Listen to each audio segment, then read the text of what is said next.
자, 우리 문제를 하나씩 풀어가 볼까요? 1번부터 1번부터 봅시다. 1번 문제는 선생님 책에 여기 항상 선생님 번호 이렇게 다 써놔. 실전 문제 풀이책에 276번 문제하고 같아요. 근데 올해 실전 문제 풀이책이 아직 안 나왔잖아. 실전 문제 풀이는 7월 달에 나와요. 그러니까 여기에 붙어 있는 실전 문제 풀이는 작년 책 기준이야. 그리고 뭐 요 다음 문제 같은 경우에 개념 완성 이렇게 붙어 있지. 요 개념 완성은 지금 여러분이 갖고 있는 그 책이에요. 이건 올해 책이 나와 있으니까. 그래서 대부분 개념 완성 책에서 최대한 찾으려고 노력했고요. 개념 완성보다는 실전 문제 풀이 책에 좀 더 가까운 문제라면 실전 문제 풀이 책에 있는 문제를 뽑아서 동영문학으로 골라줬으니까. 근데 아마 올해 보게 되는 실전 문제 풀이 책에도 거의 번호가 크게 바뀌지 않을 테니까 올해 여러분이 만나게 될 그 실전 문제 풀이 책의 그 번호 가지고 한번 찾아봐. 그럼 그 주변에 거의 비슷한 형태의 문제들이 있을 거예요. 오케이? 1번 문제는 선생님 책 실전 문제 풀이 책 276번하고 같아요. 그러면 전자기파 ABC가 병원에서 사용되는 모습으로 ABC는 가시광선, 적외선, X선을 순서 없이 나타낸 것이다. 옳은 거 고르시오 그랬어요. 뭐 항상 물리 문제 1번 문제는 그냥 주어지는 문제, 얘따 먹어라 뭐 이렇게 던져주는 문제 딱 그래. 그 선생님이 얘기했잖아. 물리는 제일 앞부분에 역학 파트가 어려운 거지 그 뒷부분은 다 쉽다니까. 그냥 말 그대로 알아 몰라 이게 뭐야 그냥 직관적이야. 굉장히. 그러니까 이 앞에 있는 형태의 문제들은 여러분한테 시간을 쓸 수 있는 그런 형태의 문제들이 아니에요. 빨리빨리 풀어야 돼요. 다만 실수가 없게끔 명확하게 꼼꼼하게 보셔야 돼요. 할 때마다. 다시 얘는 뭐야? 체온 측정을 위해서 체온계에 사용되는 전자기파 중에 체온계에 쓰이는 게 뭐예요? 그렇지, 적외선. 나중에 뒤에 전자기파 부분 들어가면 자동적으로 한 번만 그냥 쑥 수업 들으면 그렇구나. 그냥 이렇게 돼버리는 그런 단어이지. 다시 입안을 눈으로 관찰할 때, 눈으로 관찰한데 직접 보는 거. 그러면 전자기파의 종류 중에서 볼 수 있는 빛? 그렇지, 이건 가시광선일 거예요. 다시 인체 내부를 촬영할 때, 내부를 속을 들여다볼 때, 뼈다귀 뭐 이런 것들을 들여다볼 때 사용되는 거 얘 뭐야? X선 이렇게 돼주겠지. 그래서 기억번에 A는 적외선이더라. 정답이고요. 이번에 진동수는 C가 A보다 크더라. 전체 진동수 다 비교할 수 있겠죠? 진동수는 X선이 더 클 테고요. 그 다음에 가시광선일 테고요. 그 다음에 적외선일 테고요. 진동수는 그렇고 파장으로 물어보면 진동수 큰 게 파장은 짧아야 돼. 그러니까 파장은 얘가 제일 길고요. 그 다음 얘고요. 그 다음 얘고요. 그래서 문제 속에서는 파장 물어볼 때 있고 진동수 물어볼 때 있고 에너지, 광자 한 개의 에너지를 물어볼 때 있어. 그 에너지는 비달갱이 하나의 에너지는 뭐 요 문제와는 관련 없지만 다른 문제로 변형돼서 나올 수 있으니까 비달갱이 하나의 에너지 값은 요 값. 됐죠? 그러니까 에너지와 진동수는 그냥 비례해야 돼. 근데 이걸 파장으로 따지면 람다분의 hc 값 이렇게 돼줘야 되잖아. 요거 상수고요. 요것도 상수고요. 그러니까 에너지 큰 게 파장 짧은 놈이 돼줘야 돼요. 거기까지 해두셔야겠지. 뒷번에 진공 중에서의 속력값은 모든 전자기파의 진공 중의 속력은 다 같습니다. 우리 저 뒤에 이제 상대성 원리 들어가서 다시 들여다보겠지만은 빛의 속력은 얼마? 30만 km/s 약. 그래서 대충 30만 이랬으니까는 우리는 그 30만 쓰는 거 귀찮아가지고 줄여가지고 뭐라고? C 보통 이렇게 표현하잖아. 모든 전자기파의 진공 중의 속력은 다 C예요. 그래서 빠르다 거짓말이네요. 기억내은 답이었다고. 다시 2번. 2번 문제는 선생님 개념 완성 책 126번 문제하고 같아요. 핵반응식. 핵에너지 파트에서 시험 문제 출제할 거 거의 95%는 핵반응식 물어봐. 딴 거 낼 만한 거리가 별로 없어서. 그리고 항상 이런 핵반응식에서 뭔가 하나 비워놓고 그걸 메꾸시오 이거야. 그럼 화살표 이전에 총 숫자야. 뭐 화살표 이후에 총 숫자의 합과 같다니까 무조건. 그럼 원자번호 합이 여기는 얼마? 4. 그럼 이 뒤도 4 나와야 되는데 다른 원소가 없으니까 여기는 4. 뭔진 모르겠지만 원자번호 4이고 총 질량수 얼마? 7. 그러니까 여기는 7. 4에 7가짜리. 우린 사실 뭔지 알아요. 원자번호 4번이 뭐야? 수, 헬리, 베릴륨. 근데 이게 베릴륨이라는 걸 찾는 건 화학과 애들이 할 일이고 물리 시간에 이건 베릴륨 필요 없어. 무슨 원소인지 몰라 사실은. 물리에는. 우리한테 필요한 건 이 숫자만 필요할 뿐이니까 딱. 여기 니은에 들어갈 것도 찾겠다. 그럼 화살표 이전에 합이 이후의 합과 같아야 되니까는 여기가 2이고 여기가 6이면 여기 몇이 모자라? 4. 여기가 4, 여기가 12. 그럼 여기 뭐가 모자라? 8. 역시 얘도 뭐야? 베릴륨일 거예요. 요 기억번과 니은번은 원자 번호 같고, 즉 양성자 수는 같고 질량수가 다른 거. 그런 원소를 우리는 뭐라 불러? 동위원소. 동위원소였을 거예요. 그래서 옳은 곡으로 시오랬네요. 기억번에 가는 핵융합 반응이더라. 융합이 뭐야? 합쳐진다고. 작은 게 합쳐져서 큰 걸로 바뀐 거. 이건 핵융합 맞잖아. 큰 게 작은 걸로 쪼개져 버리는 게 핵분열이고요. 대표적인 게 뭐 있어? 우라늄 같은 거. 그 우라늄의 중성자를 갖다 쏴버리면 깨져버리면서 크립톤, 바륨, 세슘 뭐 이런 것들 막 쪼개져 나가버리는 거. 그게 핵분열. 얘는 합쳐진 거 융합. 맞고 니은번의 질량수는 기억이 니은보다 크더라. 질량수 얘는 7이고요. 얘는 8이고요. 그러니까 기억이 작지요. 뒷번에 질량 결소는 가에서가 나에서보다 작더라. 그럼 뭘 보고 알 수 있어? 에너지. 요 에너지 값들이 다 뭐야? 질량 결소는 에너지. 질량의 일부분이 에너지로 바뀌고 에너지로 빠져나온 거니까 에너지가 많이 나온 놈이 질량 결손이 심한 거지. 많이 없어진 거지. 그래서 가에서가 작다 맞네요. 그래서 기억도 이것번 원했던 답이었다고. 뭐 그냥 무난하게 편안하게 그냥 풀 수 있었던 그런 문제 아니었을까 싶어요. 이번 시험뿐 아니야. 모든 시험에서 1, 2, 3번 문제까지는 굉장히 편안해요. 그냥 물리를 한 번이라도 들여다봤다. 물리라는 과목을 시험 볼 거야 한다면 기본적으로 요 일면제에서는 거의 대부분 맞추고 지나가는 게 정상 아닐까 싶어요. 다시 3번 문제는 선생님 개념 완성책의 184번 문제하고 같고요. 또는 실전 문제 풀이책의 249번 문제하고 같아요. 그림은 물의 자성에 대해 교사와 학생 A, B, C가 대화하는 모습을 나타낸 것이다. 교사는 자석의 N극을 물줄기에 가까이 가져가면 물줄기가 자석에서 멀어진대. 그러니까 물이 자석으로부터 밀려난다는 얘기지. 인력 생긴 거야? 청력 생긴 거야? 청력. 자석으로부터 청력이 발생되는 거는 자성체 중에 어떤 거? 그렇지, 반자성체. 이와 관련해서 이야기해 봅시다. 그랬어. A는 물의 자성은 상자성체예요. 반자성이라니까. 물줄기는 자석이 S극을 가까이 해도 밀려나요. 반자성체는 S극을 가까이 가져가든 N극을 가까이 가져가든 어차피 밀어내는 청력이 발생하는 거니까 그래도 밀려나는 거 맞네요. C는 물은 외부 자기장과 같은 방향으로 자기되래. 외부 자기장과 같은 방향으로 배열이 벌어진다는 건 예를 들어서 자석이 N극, S극 이렇게 돼 있으면 자기력선이라는 게 N극에서 나와서 S극 쪽으로 이렇게 돌아가는 거. 그럼 여기에 자성체가 있을 때 얘랑 같은 방향으로 배열이 벌어지려면 이 내부의 자기력선도 이렇게 형성된다는 뜻이야. 얘 내부가 이쪽이니까 자기력선이.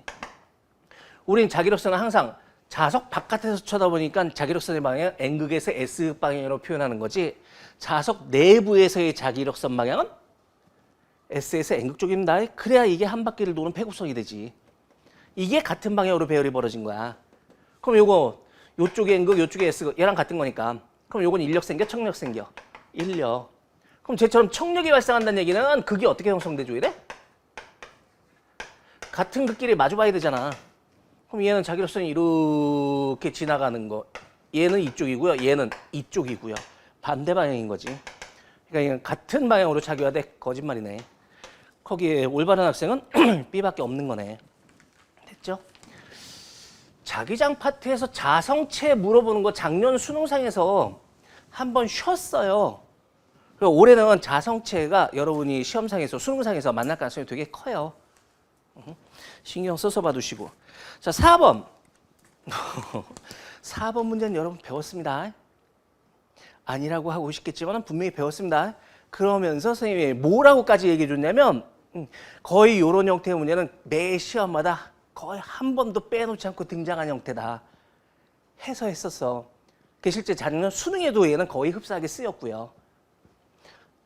이건 선생님 책에 개념 완성 책에 41번 문제하고 같아. 41번 문제 봐봐. 아예 책 들고 봐봐. 펴서. 과연 어느 정도를 얘기하는 건지, 왜 걔 가지고 다시 연습해야 되는 건지. 작년 수능 문제야. 뭐가 달라? 거기에 도르래를 걸쳐가지고 이렇게 달아놓은 거밖에 그림의 차이가 없잖아. 그 안에서 힘의 크기에 뒤져가는 거, 정지돼 있는 상태, 상황도 다 동일하고. 이런 문제를 우린 동형문항 이렇게 표현한다고. 그러니까 그거 가지고 다시 연습하셔야 되는 거라고. 다른 데서 찾는 거 아니라고 그랬지. 지문 속에서 답 찾아가는 거라고 그랬습니다. 보자고. 지문 쭉 읽어가면서. 우린 배웠으니까. 그림, 선생님 그 문제 풀 때도, 저 41번 문제 풀 때도 그렇게 했어, 똑같이. 지문 속에서 그림 가나와 같이 동일한 자석 AB가 실피 Q에 매달리거나 수평면 위에 놓인 채로 정지해 있더라. 그럼 정지 동그라미 치라고 그랬고 뭐 또 올라야 된다고? 알짜임 0. 얘 전부 다 알짜임 빵. 이 자석들도 전부 다 알짜임 0 상태. 만들어줘야겠구나. A와 B의 무게는 각각 3F이고요. A, B의 무게는 3F이고요. 그림 속에 빠져 있잖아. 써놓으면 되지. 얘 중력값. 중력은 아래로 작용하겠네? 얼마? 3F. B도 중력값. 아래로 작용하겠네? 얼마? 3F. 됐어요? 3F이고요. 가와 나에서 자석의 사이에 작용하는 자기력의 크기는 같더라. 이 사이에 작용하는 자기력, 요 사이에 작용하는 자기력 크기가 같대요. 됐죠? N극 S극이고 요것도 S N극이고 그럼 이 사이에는 인력 생겨? 청력 생겨? 인력 생기겠다. 그럼 A는 지금 자기력을 어느 쪽으로 받아야 돼? 아래로. 얘가 당기는 거니까. 그러니까 얘는 자기력이 아래로 생길 거야. 얼마인지 모르겠지만. B는 자기력 어느 쪽으로 받아야 돼? 그렇죠. 자석이 얘가 당길 테니까는 위로 자기력이 생길 거예요. 됐죠? 오케이. 그 다음에 가에서 Q가 A를 당기는 그는 EF이더라. 가에서 Q가 A를 당기는 거. 즉 뭘 얘기하는 거야 이게? 장력값. 여기 장력값이 얼마? EF. 나 같은 경우는 저거 읽어가면서 이렇게 쓴다니까? 하나 더 얘를 놓고 생각해보면 얘한테 요 줄은 Q라는 줄은 아래로 당겨 위로 당겨? 아래로 당기겠지. 얘가 매달려가지고 밑으로 당기고 있겠지. 그러니까 이때 장력값은 저 줄이 걸리는 요 장력값은 밑으로 EF였을 거예요. 됐죠? 다시 B한테 작용되는 Q의 장력값은 밑으로 작용해 위로 끌어올려. 못 내려가게 위로 당기고 있는 중이지. 얘는 위로 장력값이 생겼을 거야. 얼마? 여전히 EF로. 됐죠? 그러면 이제 이 하나 놓고 분석하는 거야. 봐봐. B란 놈 알짜면 0만 들어야 된다며. 근데 얘는 밑으로 3F가 작용해. 그럼 얘 알짜면 빵 되려면 위로도 총합이 3F가 작용해 줘야만 알짜면 0 되겠지. 근데 얘가 2F야. 그럼 요 자기력이 얼마겠냐고. F. 요 둘 사이에서 작용하는 요 자기력 값이 F였던 거야. 표현 받아들이겠어요? 따라서 요거 아까 물리문제는 항상 갖다 찾기 게임이라고 그랬잖아. 같은 게 있어. 가, 나 사이에 A, B 사이에 작용되는 요 자기력 크기 값은 무조건 여기서도 F 크기여야 돼. 됐나요? 그게 얘한테는 아래로, 얘한테는 위로 작용되고 있었을 뿐이지. 자, 얘에 대해서 다 들여다봤고 얘 알짜면 빵 만들었고 다시 A에 대해서 들여다봐. A는 밑으로 중력이 3F 있어. B가 밑으로 F로 잡아당겨 자기력이. 장력이 밑으로 2F를 당겨. 총합이 얼마? 6F로 밑으로 열라 작용해. 근데 얘가 0돼야 돼. 그럼 이 위에 작용하는 P에 걸려주는 요 장력 값이 얼마야? 그렇지. 6F 있어야 된다는 얘기지. 됐지요? 다 풀었네. 그래서 기억번에 가가 B를 당기는 자기력의 크기는 F이더라. 자기력 크기 F 나와야 되는 게 맞고요. 니문에 가에서 P가 A를 당기는 힘의 크기는 7F이더라. 가에서 P가 A를 당기는 즉 요줄에 걸리는 장력가 얼마? 6F 나와야 된다고. 디귿번에 나에서 B가 수평면 누르는 힘의 크기는 2F이더라. 나 그러면서 B를 찾아달래. 그러면 B의 자기력은 찾았고 위로 F인 거. 여전히 B의 무게는 아래로 작용하겠지. 중력이. 얼마? 3F. 요 B가 예비니까. 됐죠? 어라? 근데 얘도 정지돼 있으니까 알짜면 빵 만들어줘야 되잖아. 그럼 밑으로 3F가 있고 위로 F가 있어. 그럼 위로 2F가 남아줘야 빵 되겠지. 그 위로 2F는 누가 만들어? 바닥 위에를 떠받들고 있는 중인 거야. 그게 수직항력.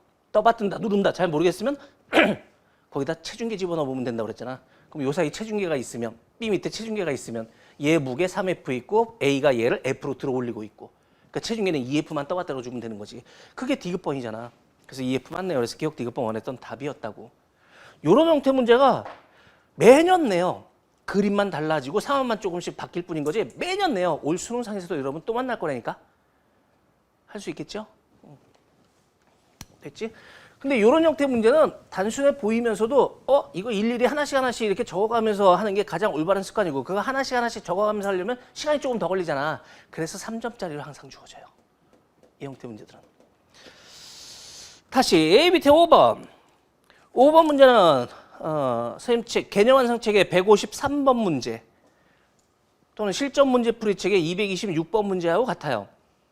뭐 그러해. 봅시다. 그림과 같이 동일한 스피커 미안. AB를 나란하게 두고 진포위 같은 신호 PQ를 만들 수 있는 신호 발생기에 연결을 하더라. 뭐 그림 설명 부분이네. P라는 놈하고요 Q라는 놈을 쳐다보면 요 놈의 파동의 생긴 형태가 거꾸로지.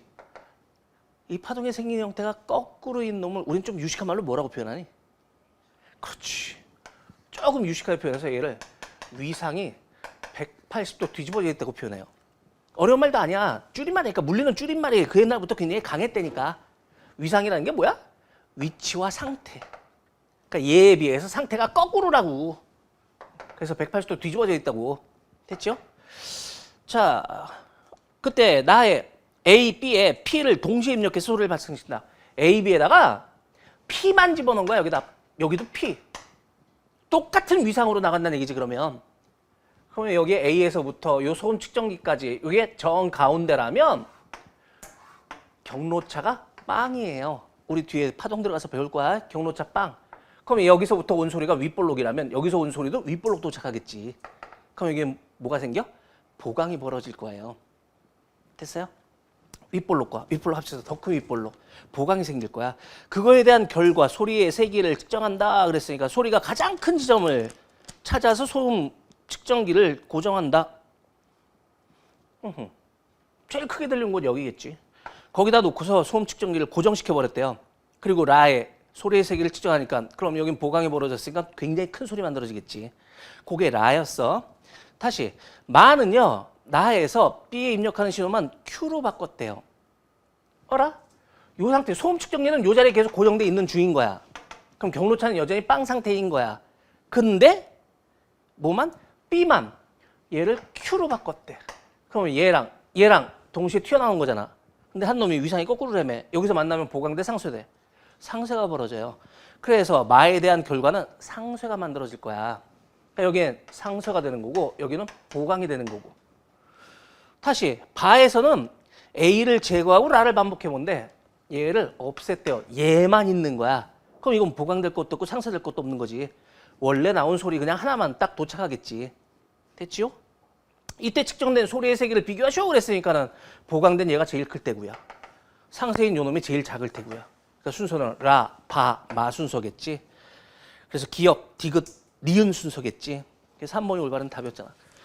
뭐 간섭 부분을 이거보다 더 어떻게 편안하게 내. 그냥 얘는 실험에 대한 이해 이렇게 물어본 거지. 됐죠? 뭐 계산이고 자시고도 없어요. 파동은 다 그래요. 뒷장에 6번. 6번 문제는 선생님 책의 개념 완성책 229번 문제하고 같아요. 거기에 그 그림까지 같을 거예요. 또는 실전 문제 풀이 책의 330번 문제하고 같아요. 그림 가는 보호의 수소 원자 모형에서 양자수 n에 따른 에너지 준위의 일부와 전자 이전이 A부터 D를 나타낸 것이다. A부터 D에서 흡수 또는 방출되는 빛의 진동수는 각각 F, A, B, B, C, D이더라. 그림 나는 PQ는 가에서 방출된 빛의 스펙트럼 선이더라. 이거 방출이 될지 흡수가 될지 정도는 구별할 수 있겠죠.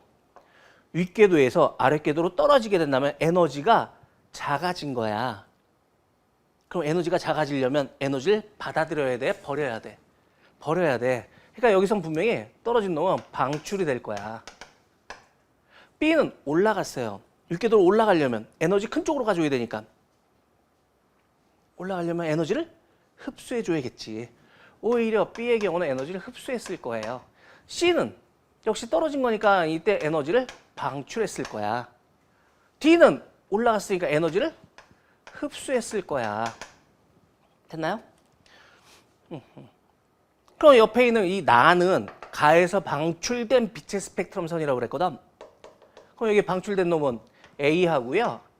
C가 있어요. 그 A, C 중에 어떤 게 에너지 큰 놈이야? A가. 그죠? 요 1번 껍데기까지 떨어질 때 방출되는 빛은 뭐 나와? 자외선.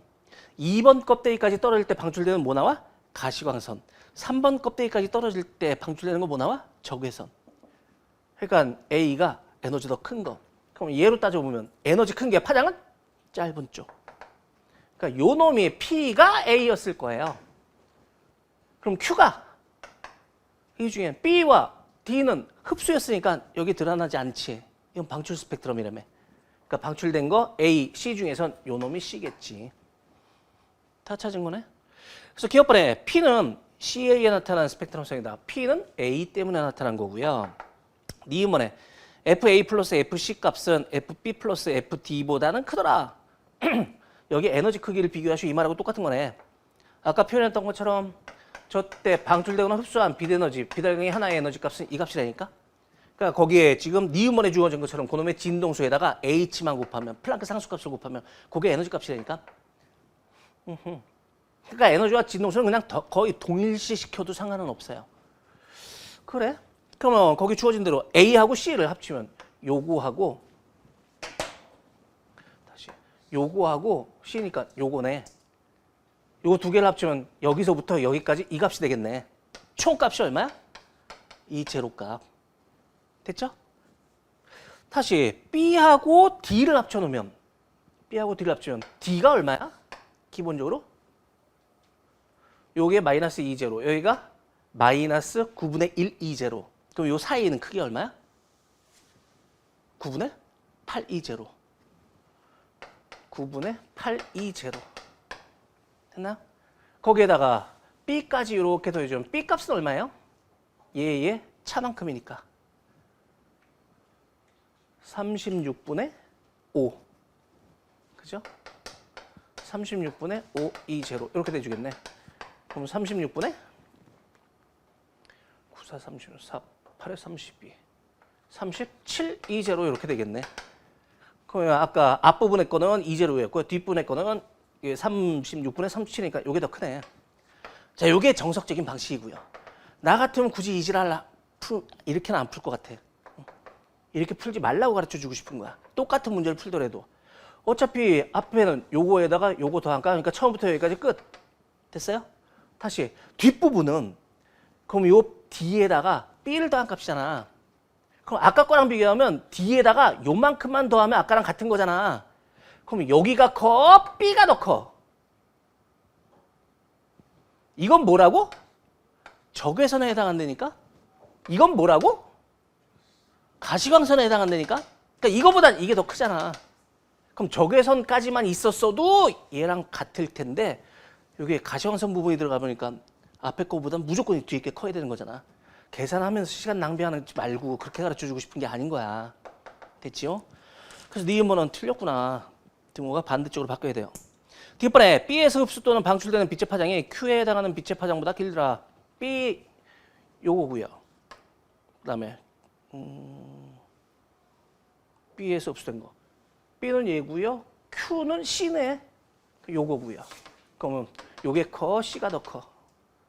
C가 에너지가 더 커. 그럼 파장은 더 짧아야 돼. 됐죠? 그러니까 B에서 흡수 또는 방출되는 빛의 파장이 더 길다. 맞네요. 그래서 디귿판 하나 올바른 답이었다고. 하나씩 하나씩 설명하느라고 이 설명이 길어진 것처럼 느껴지는데 사실은 괜히 간단하게 여러분이 푸셨어야 돼요. 이렇게 계산하지 말고요. 제발. 여러분한테 주론 계산 문제를 잘 안 내. 수능상에서는. 역학 아니면 계산 문제 잘 안 내. 자, 7번 문제는 선생님 측의 개념 완성 책에 175번 문제하고 같죠. 뭐 전자기 유도도 이 정도만 나와주면 땡큐지. 아니야, 어쩌면 땡큐 아닐 수도 있어. 왜? 이건 누구나 다 풀 수 있잖아. 이거보단 조금 더 불편하게 나와야 여러분만 맞출 수 있어야 더 나은 거 아니야? 그러니까 사실은 시험 문제가 쉬운 게 좋은 게 아니야. 그잖아. 여러분만 맞추겠니? 남들도 다 맞추는데? 그러면 1등의 컷 자체가 높아져 버려요. 그러니까 딱히 좋은 방식 아니야. 그러니까 시험은 적절히 어려워야 돼. 물리에서 어렵다는 건 시험은 적절히 시간 걸리게끔 만들어줘야 돼. 근데 이번 시험은 시간이 걸릴 만한 형태가 별로 없다니까. 그래서 쉬웠던 거라니까. 다시 얘도 지금 7번 문제도 문제 지문만 6줄, 7줄짜리예요. 지문 읽다 끝나. 그러니까 한 번 읽을 때 제대로 그냥 쭉 읽어 가셔야 돼요. 그림하고 비교해서. 두 번 읽을 겨를은 없다니까. 요번 시험은 그나마 역대 평가원 거 아니면 작년 수능 거라든가 재작년 수능 거 문제 그 요즘 모든 사이트에서 다 뽑아서 출력해가지고 볼 수 있잖니. 하다못해 EBS 들어가도 기출문제들 쭉 다 있잖아. 그 시험지를 뽑아가지고 한번 비교해 보세요. 평가원 거나 수능 문제 적어도 쳐다보면 요번 시험처럼 이렇게 중간중간에 이렇게 텀이 이만큼씩 텀이 비어있는 문제지가 별로 없어. 되게 빽빽해. 요즘은 지문이 되게 길어. 왜? 수능이나 평가원 시험은 오류가 만들어지면 안 되거든. 적어도 사설 모의고사라든가 교육청 모의고사라면 문제 오류가 생겨도 그냥 간단하게 실수, 미안, 정정표 이렇게 올려줘도 상관이 없어. 그래도 큰 무리가 없어. 왜? 그게 수능이 아니니까. 근데 이게 수능상에서 그런 오류가 생겨버리면 전국 등수가 바뀌고 이건 난리가 나요. 그래서 그 오류를 만들지 않기 위해서 지문이 길어져 버리는 거야. 자세하게 실어줘야 되니까. 그래서 문제가 길어. 문제 지문 2번 읽으면 끝나. 선생님 말하는 바는 이해되죠? 한 번 읽을 때 그림하고 비교해서 한꺼번에 이해하시라고. 그래서 우리 앞에 역학에서도 계속 기초 쌓아간 게 그거 있잖아. 지문 읽는 거 자꾸 그림 속에 쳐넣는 이 연습 자꾸 시켰잖아. 그게 몸에 배야 된다니까. 다시 7번도 그림 가나는 XY 평면의 동일한 정사각형 금속고리 각각 플러스 X방향 마이너스 Y방향으로 운동하는 모습을 나타내고 있다. 그림 설명 부분이었고 가나에서 고리의 속력은 같더라. 얘 속력은 같더라. 뭐 특별히 주어진 게 없으면 여기도 V, 여기도 V 이렇게 써놓으면 좋아. 뭐 요 문제와는 관련 없겠지만은. 균일한 자기장 영역 1, 2에서 자기장의 세기와 방향을 일정하더라. 뭐 그림 설명 부분이고 1, 2의 자기장의 세기는 각각 B, 3B고요. B, 3B, B, 3B 그림에 들어있고 방향은 XY 평면에서 수직이더라. 가에서 고리 위에 한 점 P에 흐르는 유도줄의 방향은 마이너스 Y방향이다. 전부 다 그림 설명 부분이고 유일하게 그림 속에 빠져있는 요소거리가 뭐 있어 지금? 제일 마지막 문장 딱 이거밖에 없는 거잖아. 그럼 이 문제의 출발점은 거기가 출발이라고. 빠진 부분 같다 나오는 거 아니면 빠져있는 부분 거의 항상 문제의 출발점이라고. 그래? 가 그림에서 P에 흐르는 전류의 방향이 마이너스 Y 방향이 이쪽으로 흐르는데 바꿔 말해서 이 네모도선은 반시계 방향의 유도 전류가 흐를 예정이래. 왜? 올라오는 자기력선을 지가 만들어주고 싶어 해서. 왜 올라오는 걸 만들어주고 싶어 해? 올라오는 자기력선이 적어지던지 들어가는 자기력선이 많아지던지 이럴 테니까. 그럼 얘가 이쪽으로 쭉 진입해서 들어갈 때 어머 이쪽은 나오는 자기력선이 지금 위쪽을 보면 나오는 자기력선이 점차 많아지고 있는 중이야. 사실은 밑에가 없으면 위에 나오는 게 많아지면 나오는 거 많아지는 게 좋아 싫어? 싫어. 그러니까 들어가는 숫자만큼을 만들어서 그걸 상쇄시키고 싶어 해. 그러기 위한 유도는 시계 방향으로 흐를 거예요. 근데 이건 반시계 방향으로 흐른다고 그랬으니까 분명히 얘는 자기력선이 들어가는 자기력선이었을 거야. 그럼 이리로 쭉 들어갔을 때 여기는 B0고 여기는 3B0니까 여기 나오는 게 1개짜리라면 똑같은 면적에 여기는 들어가는 게 3개가 돼줘야지. 나중에 자기장 파트 들어가서 선생님이 그렇게 훈련시킬 거야. 이걸 B, 3B 이런 식으로 쳐다보는 것보단 숫자로 환산시켜서 나오는 게 숫자로 환산시켜서 눈에 보이게끔 만들어주는 게 훨씬 실수가 적어요. 그러니까 여기에 나오는 게 1개짜리였다면 같은 면적에 얘는 들어가는 3개짜리 있다 이렇게 생각하시면 돼. 그럼 얘가 오른쪽으로 쭉 진입해서 들어가면 이 면적 내에는 차츰 나오는 거 1개, 들어가는 거 3개. 그럼 하나씩 상쇄시키면 들어가는 거 2개씩이 증가되는 거잖아. 이 말 받아들이겠어? 그러니까 들어가는 게 많아지는 게 싫어. 그러니까 나오는 거 만들기 위한 유도를 반시계 방향으로 흐른다. 이렇게 표현할 수 있었던 거지. 그러니까 무조건 이 영역의 자기장은 들어가는 자기장이었을 거예요. 여기 똑같이 적용시켜보면 여기 들어가는 거 3개, 여기 1개. 거기서 이쪽으로 쭉 가. 그럼 나봐. 얘가 이쪽으로 쭉 가면 이쪽은 3개씩이 점차 많아진다? 들어가는 거 3개가 많아지고 있다? 그럼 이쪽은 나오는 게 1개씩이 적어지고 있다? 그럼 여기는 총 변화율이 몇 개씩 변화되고 있어? 4개씩 바뀌고 있는 중인 거야. 그러니까 이때에 비해선 이땐 유도전류의 세기가 2배가 만들어져야 되는 거야. 됐지요? 방향은 나오는 게 없어져. 들어가는 게 자꾸 많아져. 그럼 들어가는 게 많아지는 게 좋아 싫어? 싫어. 나오는 게 없어지는 게 좋아 싫어? 싫어. 그러니까 들어가는 거 만들기 위한 아니다. 나오는 거 만들기 위한 유도전류가 발생해줘야 돼. 반시계 방향으로. 됐지요? 다 했다요. 그래서 기억발의 자기장 방향은 1에서와 2에서가 같더라. 1은 나오는 쪽, 2는 들어가는 쪽. 반대 방향이네요. 이번에 나에서 P에 흐르는 유도전류 방향 마이너스 Y 방향, P점에 흐르는 유도전류 방향 마이너스 Y 방향. 즉 전체 회로 입장에서 본다면 반시계 방향. 뒷번에 P에 흐르는 유도전류 시기는 나에서가 가에서보다 크더라. 나에서는 변화율이 4개, 가에서는 2개. 그러니까 나에서가 더 커야 되는 게 맞죠? 이게 뭐 평가원이나 수능은 크다 작다 이렇게 물어보고요. 일반적인 모의고사, 사설 모의고사 특히 같다면 몇 배 이렇게 물어볼 거야. 그러니까 이걸 숫자로 이렇게 환산시켜서 눈에 보이게끔 만들어주는 게 더 낫다고. 항상. 됐지요? 8번.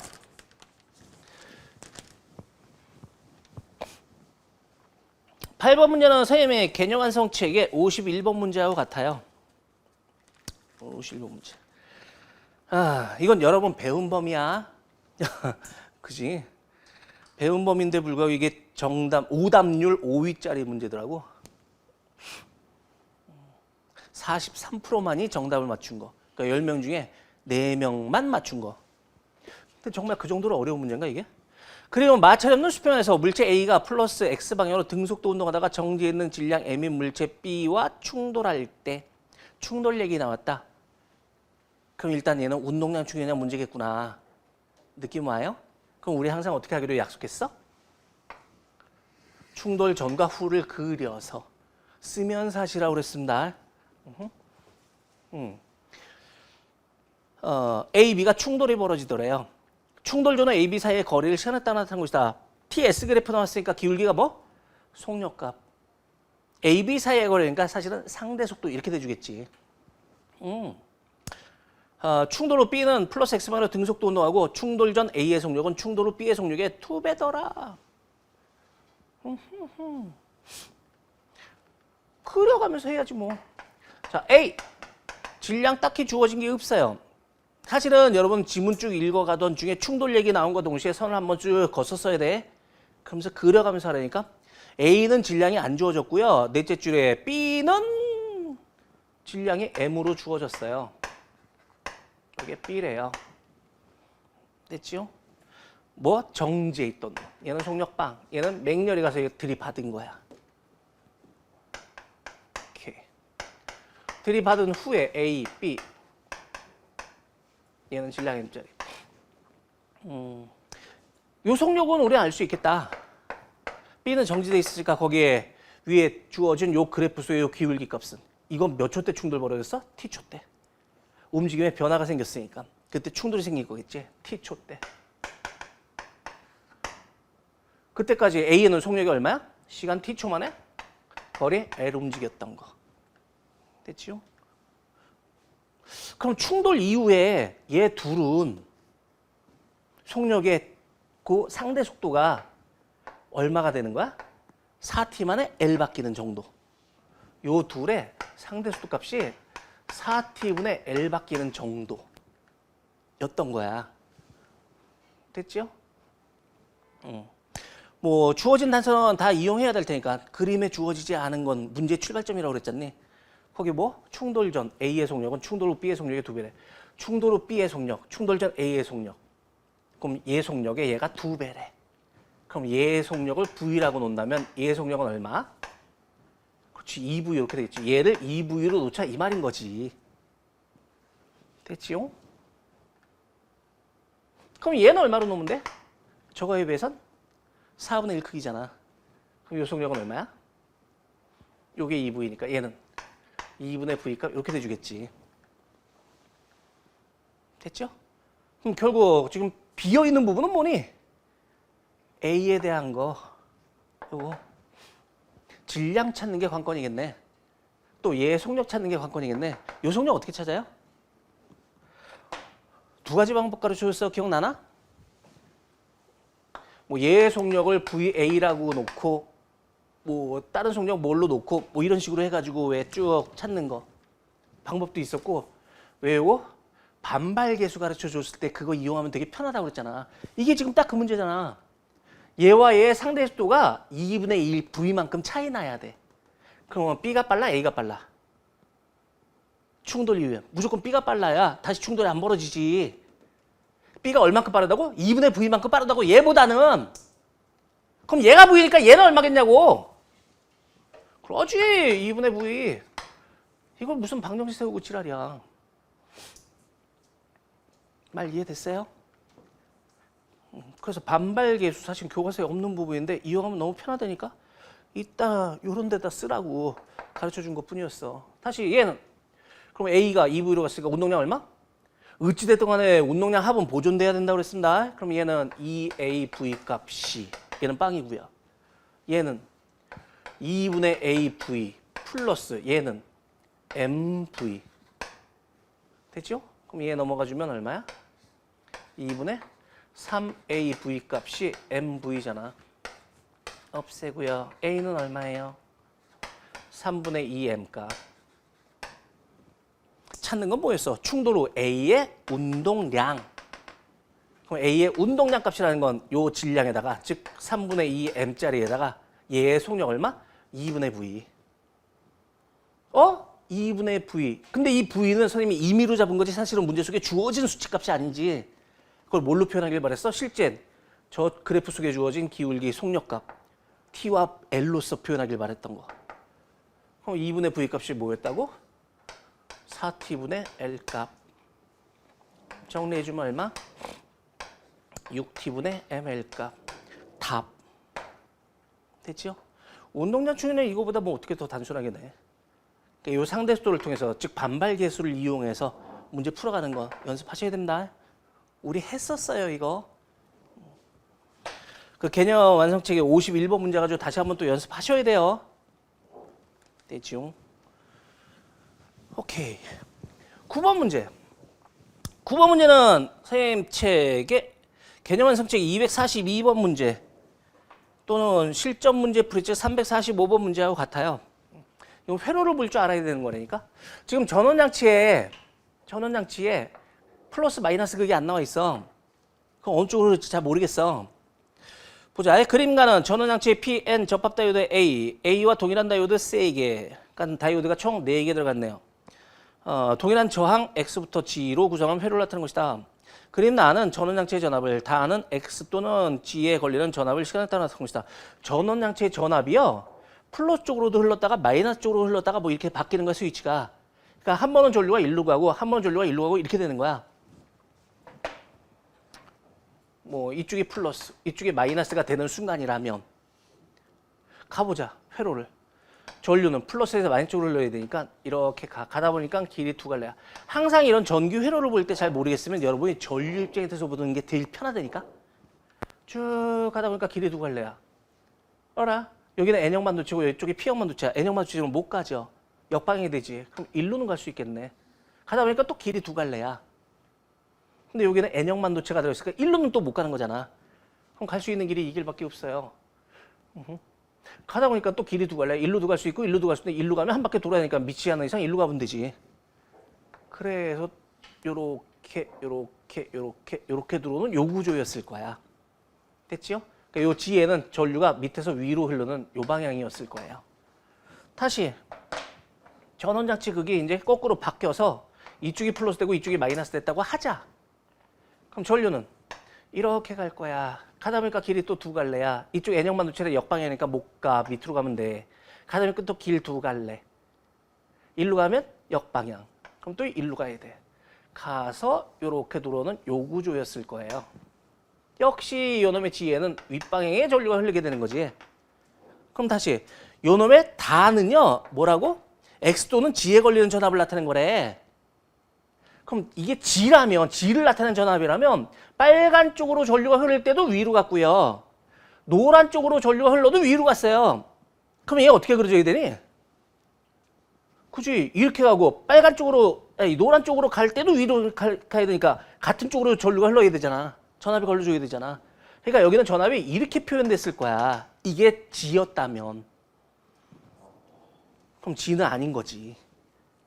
뭐여야 되는 거야? X였던 거지 이게. X라면 얘 성립이 가능하죠.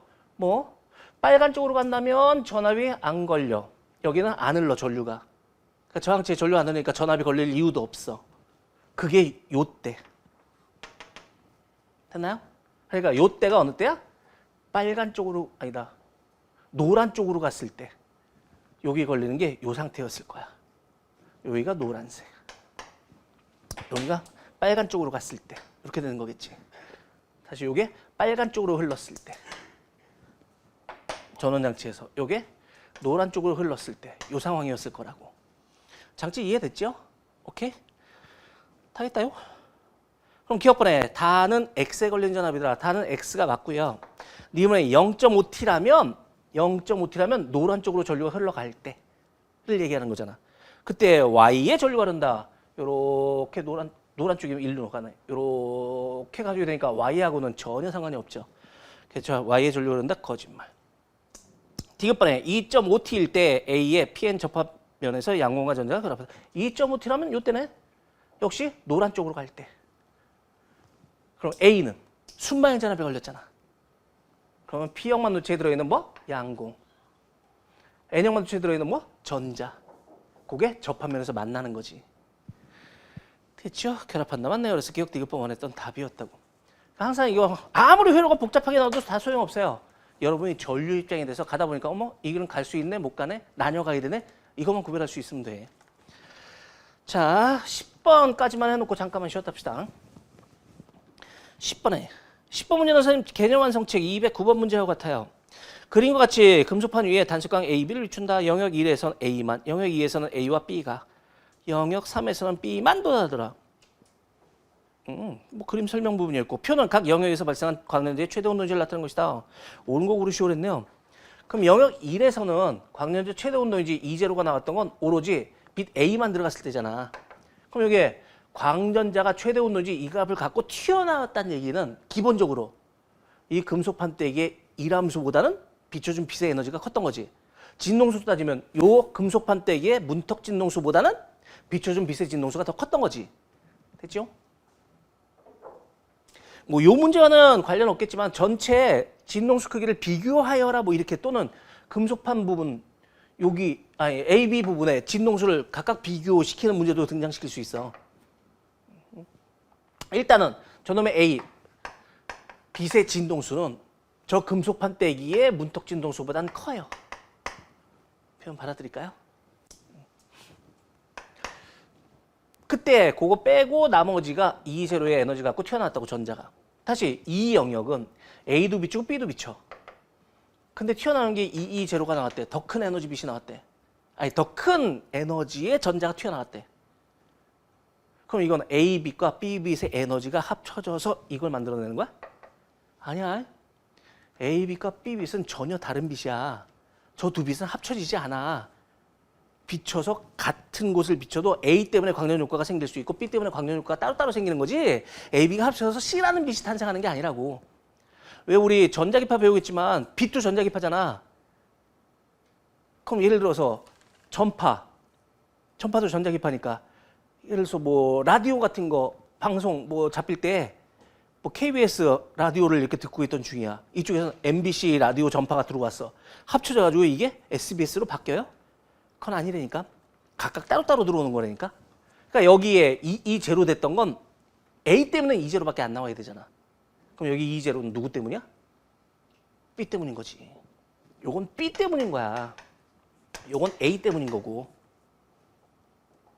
그럼 3영역은 여전히 여기는 B가 비춰지고 있는 중이잖아. 그러니까 여기도 에너지는 얼마 나와야 돼? 이 제로짜리가 나올 수 있어야지. 이 말 이해됐어요?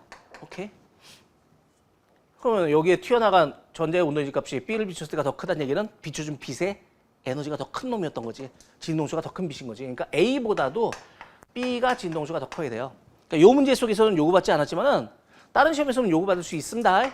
A, B가 B 빛의 진동수 크기를 비교하시오. 뭐 더 크다 작다 이렇게 물어볼 거라고 분명히. 됐죠? 그래서 기억번에 기억에 들어갈 건 E0 맞고요. 니온의 파장으로 따진다면 파장 A, B 중에선 진동수가 B가 크다 그러니까 파장은 누가 길어야 돼? A가. 그죠? 그래서 B가 더 길다 거짓말. 디귿번에 A의 진동수는 금속판의 문턱 진동수보다는 무조건 커요. 그래서 기억번 하나만 올바른 답이었다고. 오케이? 됐네요. 잠깐 쉬었다가 11번부터 마저 풀지요. 마저 풀어보자. 11번도 여러분이 배운 범위네. 11번 문제는 선생님의 개념 완성책 53번 문제하고 같죠. 그림과 같이 속력 V로 운동하던 물체 A가 터널 속에서 힘을 받아 속력 4V가 된 후에 정지했던 물체 B와 충돌하였더라. 무슨 문제야? 운동량 충격량 문제. 그럼 어떻게? 그려. 충돌 전후 그려. 처음에 뭐라고? A가 속력 V로 잘 가. 저 터널을 지난 동안에 힘을 계속 받아서 속력이 얼마가 됐다고? 4V가 됐대요. 그러니까 충돌 직전에 A의 속력은 4V였던 거야. 상황이 여기가 하나. 그죠? 요게 정지에 있던 B랑 충돌이 벌어졌대요. 얘는 속력 빵. 충돌. A, B. 이게 그림 끝이겠네. 충돌 후 B의 속력은 2V더라. 충돌 후 B니까 얘겠네. 얘의 속력이 2V더라. A가 터널 속에서 받은 충격량 크기는 I1. 여기가 받은 충격량 크기가 I1. 이거는 받아들이겠죠. 충격량은 충격량으로 생각하면 답 안 나온다 그랬지. 뭘로? 운동량의 변화량. 그럼 얘는 AV가 4AV 됐으니까 변화량 얼마? 3AV만큼이 변화량이겠지. 됐고요. 그 다음에 A가 B로부터 받은 충격량 크기는 충돌해서 A가 B로부터 받은 충격량 크기는 I2이더라. 질량은 B가 A의 3배고요. B가 A의 3배. 그러니까 B는 3A짜리였던 거야.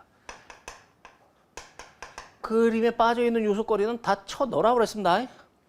그림에다가. A, B는 동일 직선에 운동하더라. 그럼 I2는 뭐야? I2는 A의 충격량 값. 근데 이걸 A 가지고 찾으려고 그러면 불편하지 않아요? 찾아보자 그러면. A, 얘 운동량 얼마? 오른쪽으로 4AV 값은 충돌 후에 B가 얘는 질량이 3A랑 같은 거라며. 그럼 이건 총 오른쪽으로 6AV 이렇게 돼줘야 되잖아. 그럼 A는 왼쪽으로 2AV 이렇게 돼줘야 오른쪽 4AV 요게 남겠지. 그럼 A는 속력이 얼마? 얼마? 이거니까 얘 충격량 값은 오른쪽 4AV에서 이쪽이니까 얼마 총? 6AV 이렇게 돼줘야겠지.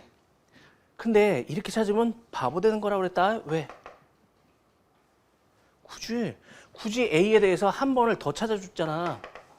그 얘를 다시 뒤져야 되는 거잖아. 그럼 이 문제에 낸 의미를 몰랐던 거겠지.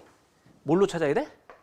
어차피 A가 받은 충격량과 B가 받은 충격량은 무조건 같아야 돼요. 그럼 굳이 A를 물어봤다고 A로 찾으면 이렇게 찾아가는 것 자체가 바보 같은 짓이잖아. B를 찾으면 될걸. B는 없던 게 생겼어. 얼마? 6AV만큼. 그게 A가 받은 충격량하고 무조건 같아야 돼요. 됐지요? 그럼 한 번을 더 계산할 이유가 없으니까. A랑 B가 받은 충격량 값은 무조건 같습니다. 세상에 한쪽으로만 영향을 끼치는 경우가 없다고 그랬어. 작용반작용 관계이기 때문에.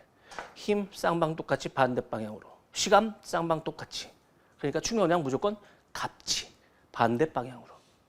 그래서 하여튼 2배겠네요. 그래서 4번이 올바른 답이었을 테고.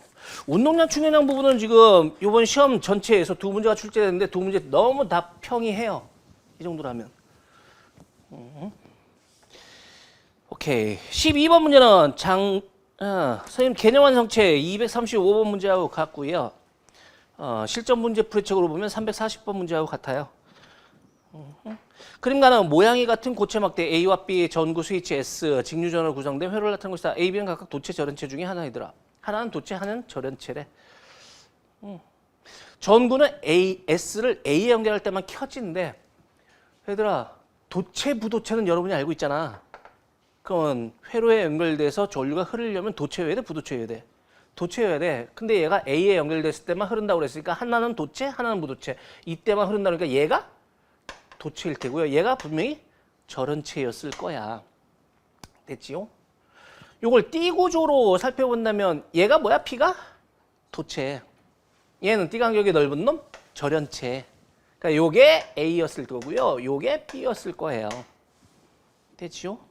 다 풀었네. 기억번에 전기 전도성은 A가 B보다 좋더라. 물론 제목에 함축이라고 했으니까 전기 전도성 무슨 뜻이야? 전기를 전도시키는 거, 즉 전류가 잘 흐를 수 있는 거. 그게 좋은 거는 A겠지. 도체. 그래서 A가 좋다 맞고요. 이번에 B의 에너지띠 구조는 Q이더라. B가 Q여야 되는 건 맞고요.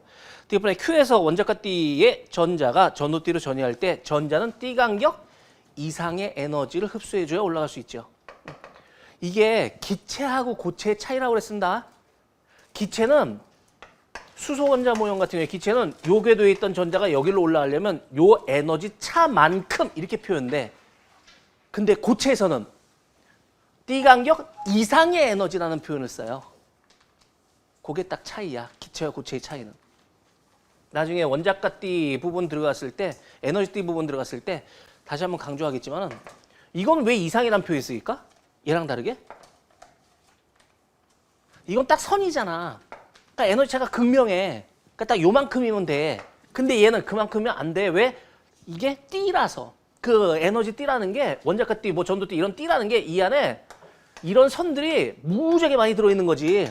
그러니까 전자가 반드시 요 표면에 있으란 보장이 없어요. 여기 있던 전자가 에너지 받아서 여기까지 올라가려면 요거에다가 요만큼이 더 들어가야 되잖아. 그래서 이건 띠 간격 이상의 에너지라는 표현을 쓴다고. 그 이상이라는 표현 들어가면 그거는 고체라고. 됐어요? 기체와 고체의 차이. 구별해서 알아두셔야 돼요. 됐고요. 13번 문제는 선생님 책의 실전 문제 풀이책 177번 문제하고 똑같죠. 그림가는 매질 A에서 매질 B로 지나는 빛을 파면으로 나타낸 것이다. 파면이래. 파면이 뭐야? 파동의 단면. 우리가 일상적으로 바닷가 놀러 갔을 때 이렇게 보게 되는 파도라고 불렀던 거 있잖아. 긴 선이 윗볼록이 볼록한 그 위에 쭉 연결된 하나의 선처럼 보였던 부분이 쭉 이동해서 오는 거잖아. 그게 파면. 우리 일상용어로 표현하면 파도. 그러니까 이게 위에서 봤을 때가 이 모양인 거지. 이 수면, 이게 물이라면 수면에 들어가서 쳐다보면 여기는 높고 낮고 높고 낮고 높고 낮고 이렇게 돼 있는 거. 그 높은 곳끼리 연결돼서 하나의 선처럼 보였던 거 그게 파면. 오케이? 자, 그거는 파면을 나타낸 것이다. 그림 나는 물에 잠긴 다리를 공기 중에서 바라봤을 때 다리가 실제보다 짧아 보이는 모습을 나타낸 것이다. A, B는 각각 공기와 물 중 하나이더라. 옳은 거 고르시오 그랬네요. 나 그림 속에서 다리가 짧아 보이는 이유는 뭐 때문이야? 파동의 성질 중에서 굴절 때문에. 꺾어 보이기 때문에. 이 문제 푸는 데 있어서는 사실은 나 그림은 필요 없지 않니? 문제 뭐 나에 대해서도 뭘 물어보려나 싶어가지고 들여다봤는데 나는 왜 줬지? 싶더라고. 그럼 여러분이 굴절 문제 풀려면 파면으로 주어드려도 기준은 진행 방향으로 고쳐서 생각해 보는 게 훨씬 더 편해요. 그러면 파면의 진행 방향은 반드시 수직이어야 되는 거지. 그럼 A에서는 요 파면의 수직으로 쭉 파동이 이렇게 진행해서 간 거야. 반드시 수직으로. B에서도 역시 이 파면의 수직으로 이렇게 진행해서 간 거야. 수직으로. 좀 더 이런 식으로 수직으로. 그럼 항상 이놈의 굴절률, 굴절 파트에서 굴절률 비교시키지 않는 경우는 난 본 적이 없어요. 굴절률을 비교한다는 얘기는 속력이라든가 파장이라든가 굴절률 자체를 비교한다거나 아니면 사인 세타 값을 비교하거나 그 중에 하나는 반드시 물어보게끔 돼 있어. 그래서 굴절률 먼저 비교시켜 놓는 게 좋아요. 항상 매질 연계의 수직선을 그렸을 때 그 사이에 각. 그럼 각이 작은 쪽이 굴절률 큰 쪽. 얘가 굴절률 작은 매질. 그럼 굴절률 큰 쪽이 나머지는 다 작아야 된다니까. 우리 파동의 굴절 부분 들어가서 표현하겠지만은 굴절은 딱 한 가지 말만 이해하면 돼요. 굴절률만 반대. 그래서 굴절률만 반대란 말이 굴절률 큰 쪽이 사인 세타 값도 작고 속력도 느리고 파장도 짧은 쪽이어야 돼. 무조건. 그럼 이쪽에 각이 작은 쪽이니까 굴절률 큰 쪽. 그럼 여기 각이 작다는 얘기는 사인 세타 값이 작은 거고 파장도 짧은 쪽이고 속력도 느린 쪽. 됐죠? 그래서 기억번에 빛의 속력은 A에서가 B에서보다 크더라. 맞잖아.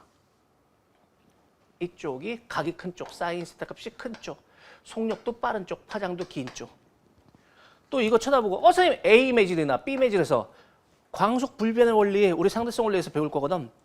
빛의 속력은 항상 일정하다면서요. 그럼 여기서의 속력과 여기서의 속력은 같아야 되는 거 아닌가요? 근데 여기서 더 빠르다 그러면 안 되잖아요. 꼭 이렇게 질문하는 친구들 있어. 큰일 납니다. 상대성 원리에서 배우는 광속불변의 원리는 뭐야? 전혀 다른 개념이야. 거기서 말하는 광속불변의 원리는 빛이 공기 중에서 또는 진공 중에서 진행해서 가는데 관찰자가 그 빛을 쫓아가면서 쳐다보던 반대쪽으로 뛰어가면서 쳐다보던 광속은 항상 광속으로밖에 안 보이더라. 그게 광속불변의 원리고, 얘는 빛은 다른 매질로 들어가면 매질에 충돌하면서 진행해야 돼. 빛도 입자거든, 알맹이거든. 부딪히면서 가. 그러니까 단단한 매질로 들어가면 느려져. 당연히. 그러니까 이건 광속불변의 원리와 전혀 상관없는 내용이에요. 받아들이겠어? 그러니까 분명히 속력은 이쪽에서 더 빨라야 돼. 오케이. 그래서 기억번에 빛의 속력은 A에서가 B에서보다 크더라. 정답이고요. 니문에 B는 공기다. 공기와 물 이렇게 돼 있잖아. A, B 중에 하나는 공기, 하나는 물. 그럼 굴절력 큰 게 일반적으로 단단한 매질이에요. 그럼 물이 단단해? 공기가 단단해? 물이. 그래서 이쪽이 물이고 이쪽이 공기였을 거야. 그래서 B는 공기더라. 거짓말. D번에 가에서 빛의 입자각이 커지면 B에서 이웃한 파면 사이의 거리가 커진다. 이웃한 요 파면과 파면 요 간격을 뭐라 그래? 그치, 한 파장. 그러니까 파도로 따지면 윗볼록, 그 다음 윗볼록. 그러면 한 파장. 그럼 아까 이쪽에 파장도 길고 속력도 빠르고 사인스타값도 큰 쪽이 되니까 이쪽이 작은 쪽이 되니까 됐죠? 아, 지금 가에서 물어봤으니까 가 그림에서 요놈의 빛의 입사각이 더 커지면 물어봤네요. 입사각이 커진다는 얘기는 뭐야? 매질 연계 수직선을 그렸을 때 요게 입사각. 그럼 더 비스듬히 이렇게 집어넣었다는 얘기지. 입사각이 커지면 뭐가 커져? 이 빛을 이렇게 더 기울인다고 여기에 속력이 바뀌어요? 파장이 달라져요? 아니야, 바뀌는 거 아무것도 없어. 다만 스네일 법칙에 의해서 이쪽과 이쪽의 사인 세타 값의 B는 같아야 되는 거야. 그럼 이쪽 사인 세타 값이 크면 이쪽 사인 세타도 커야 그 B가 항상 일정하지. 그래서 입사각이 커지면 이쪽에 굴절각도 커져요. 됐지요? 그래서 가에서 빛의 입사각이 이쪽에서 입사각이 커졌다고 이쪽에 굴절각은 커지는 거지 이쪽에 파장이 바뀌거나 속력이 바뀌거나 이거 아니라고.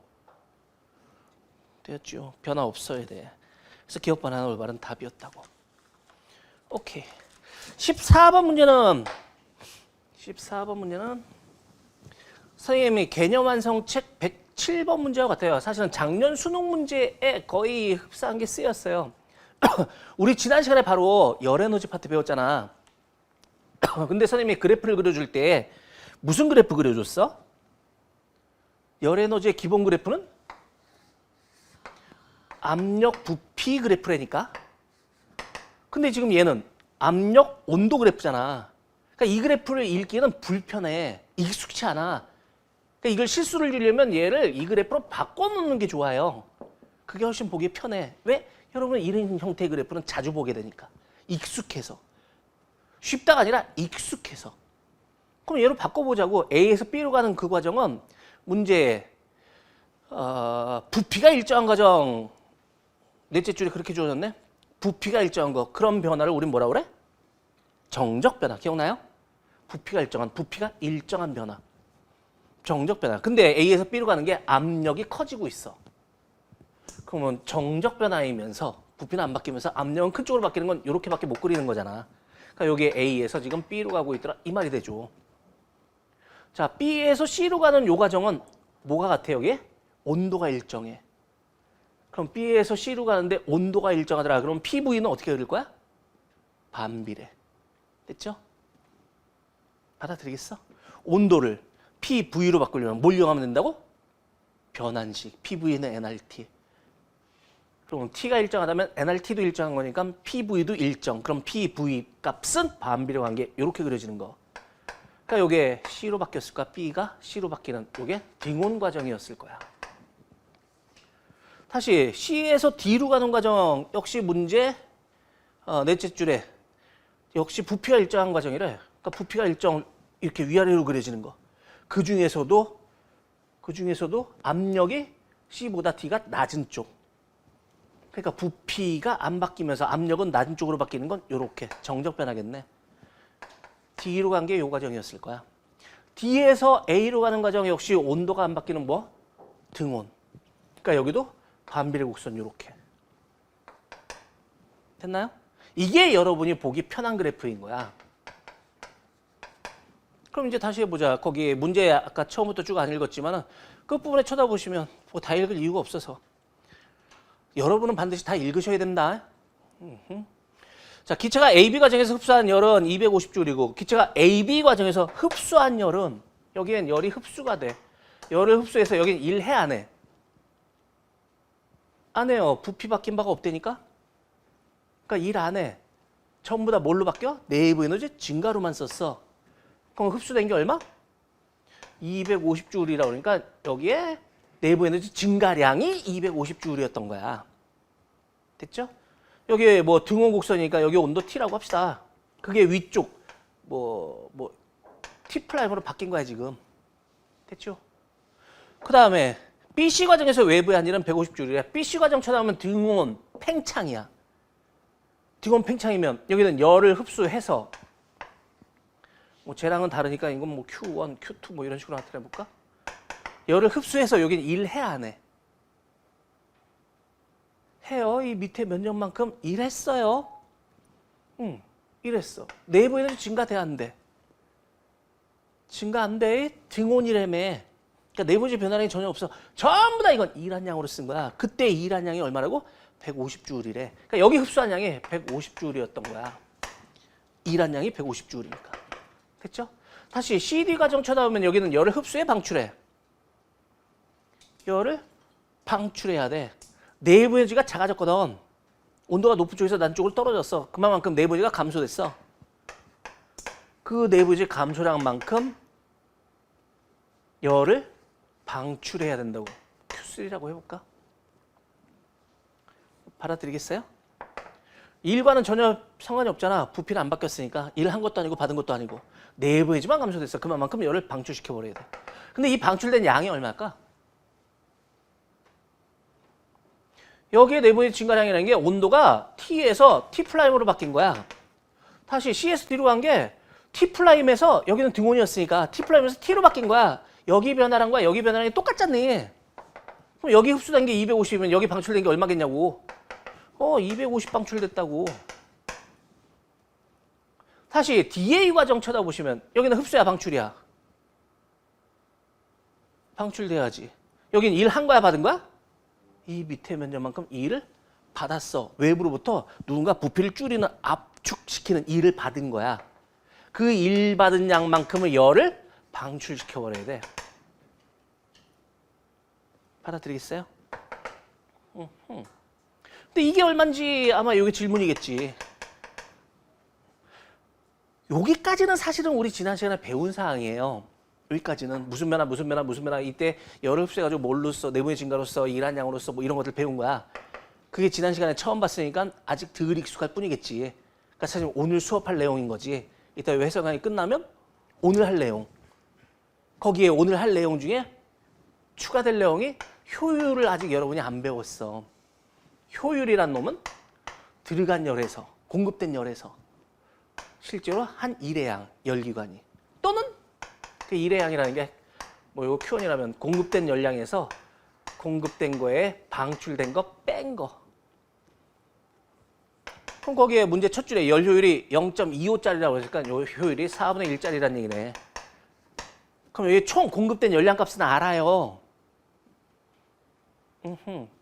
뭐 이거 똑같이 Q1으로 써놔서 그렇긴 한데 여기 공급된 열은 이때 열 공급한 거 맞지? 이때도 열 공급한 거 맞지? 이때는 방출이고요. 이때도 방출이고요. 그럼 여기 총 공급된 건 250에 150까지 총 얼마? 400이 공급됐지. 그럼 이때 한 1의 양은 이 열기관이 실제로 한 1의 양. 이때 말하는 요 1은요. 이 열기관이 한 사이클 동안 돌면서 작동되면서 한 R자리를 얘기하는 거야. 즉 어디? 요 면적을 얘기하는 거야. 그게 얼마여야 돼? 이게 4분의 1 나오려면 100이어야 된다고. 저 속에 있는 놈의 요 면적의 R자일이 100이라고. 그거 어려운 거 아니네? 여기에 요 과정에서 한 일의 양이 즉 요렇게 면적, 요 면적, 요게 150이야.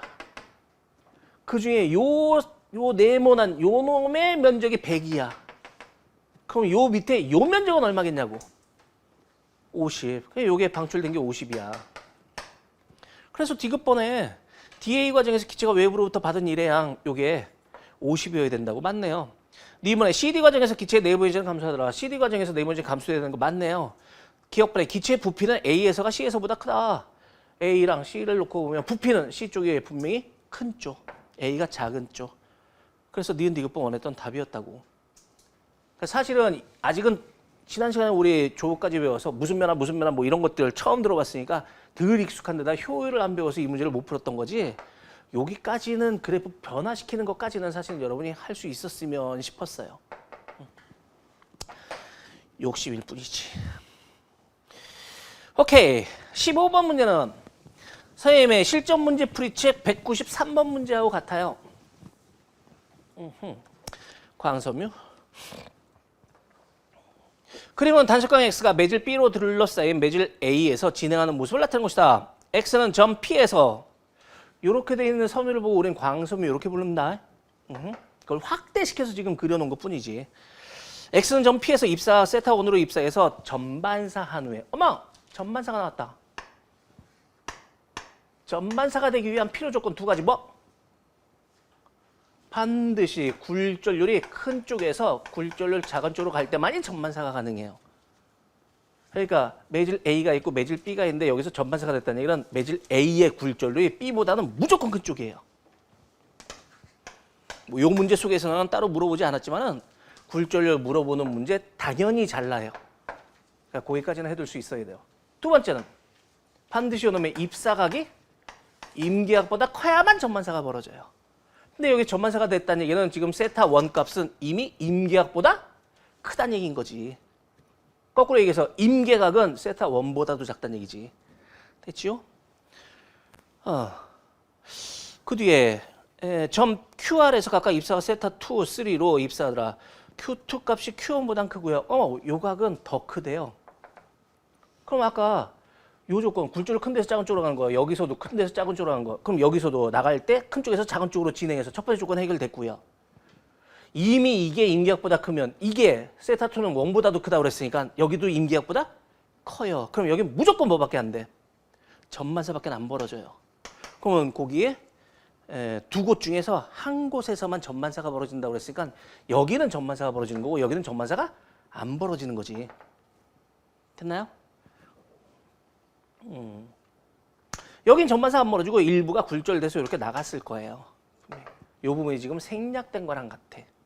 여기 왜 전반사가 안 벌어졌을까? 세타 3가 임계보다 작으니까. 됐지요? 따라서 니은번의 세타 3는 세타 1보다 작은 놈이어야 되는 게 맞잖아. 세타 1은 임계보다 큰데 얘는 임계보다 작으니까. 니은번 정답이고요. K번에 X는 R에서 전반사한다? 아니, Q에서 전반사가 벌어져야 되고요. D번에 A, B 사이의 임계각은 세타2보다 크더라. 세타2는 이미 전반사가 벌어지니까 세타2보다 임계각이 더 작아야죠. 그래서 니은만 하면 올바른 답이었다고. 시간 걸리는 형태 문제들 아니지 지금. 다 쳐다보면. 알아 몰라 툭툭툭 던져지지. 그냥 그렇게 물어보는. 그러니까 이번 시험은 시간이 모자랄 이유가 전혀 없었다니까. 자, 16번 문제 선생님 개념 완성책 17번 문제하고 같아요. 이거 여러분이 배운 범위 내 내용인 거네. 그리고 거의 비슷한 형태 문제를 우리는 이미 풀어봤었네. 기억나요? 이 문제 풀어봤었던 거? 아니라고 하고 싶겠지만 이 문제 찾아봐. 아, 책 있잖아 지금. 그 책에 17번 문제 찾아봐봐. 똑같이 뭐가 다르나. 그거 우리 뭐 하면서 풀었어? 어떻게 하면서? 그래프 그려서. 문제 한번 읽어보자고. 이 단순한 문제가 오답률 6번째 문제였어. 과연 그럴 만한 내용이냐고. 그림과 나온 물체 A가 점 P를 속력 V로 지나는 순간 그림 설명 부분이었고요. B를 점 Q에 가만히 놓은 모습을 그림 설명 부분이고 나는 가의 A, B가 빗면에서 등가속도 내서 P에서 다시 만났는데 나봐. 움직임이 어떻게 될지 항상 모든 이 앞부분의 운동 파트의 문제는 식부터 들이미는 게 아니라 머릿속으로 움직임이 쓱 그려져야 되는 거라니까. 훈련 자체가. 얘는 위로 던졌고 가만히 놨대. 근데 충돌한 건 여기서 충돌됐대. 그럼 B는 쭉 내려가서 여기서 충돌되면 되지. A는 올라갔다 내려가다 여기서 충돌이 벌어진 거지. 표현 받아들이겠어? 그럼 올라갔다 내려갔다 충돌은 여기서 벌어지니까 올라갔다 내려가는 동안 충돌이 안 생기는 거네? 그럼 요 지점 지나갈 때 P에서 충돌하기 바로 직전에 A의 속력은 얼마 돼야 돼? 무조건 V여야 되는 거지. A만의 속력값은 V여야 될 거예요. 왜? 같은 높이에서 역학진이가 보존되려면 그죠? 제 속력이 V였으면 내려가는 속력도 V.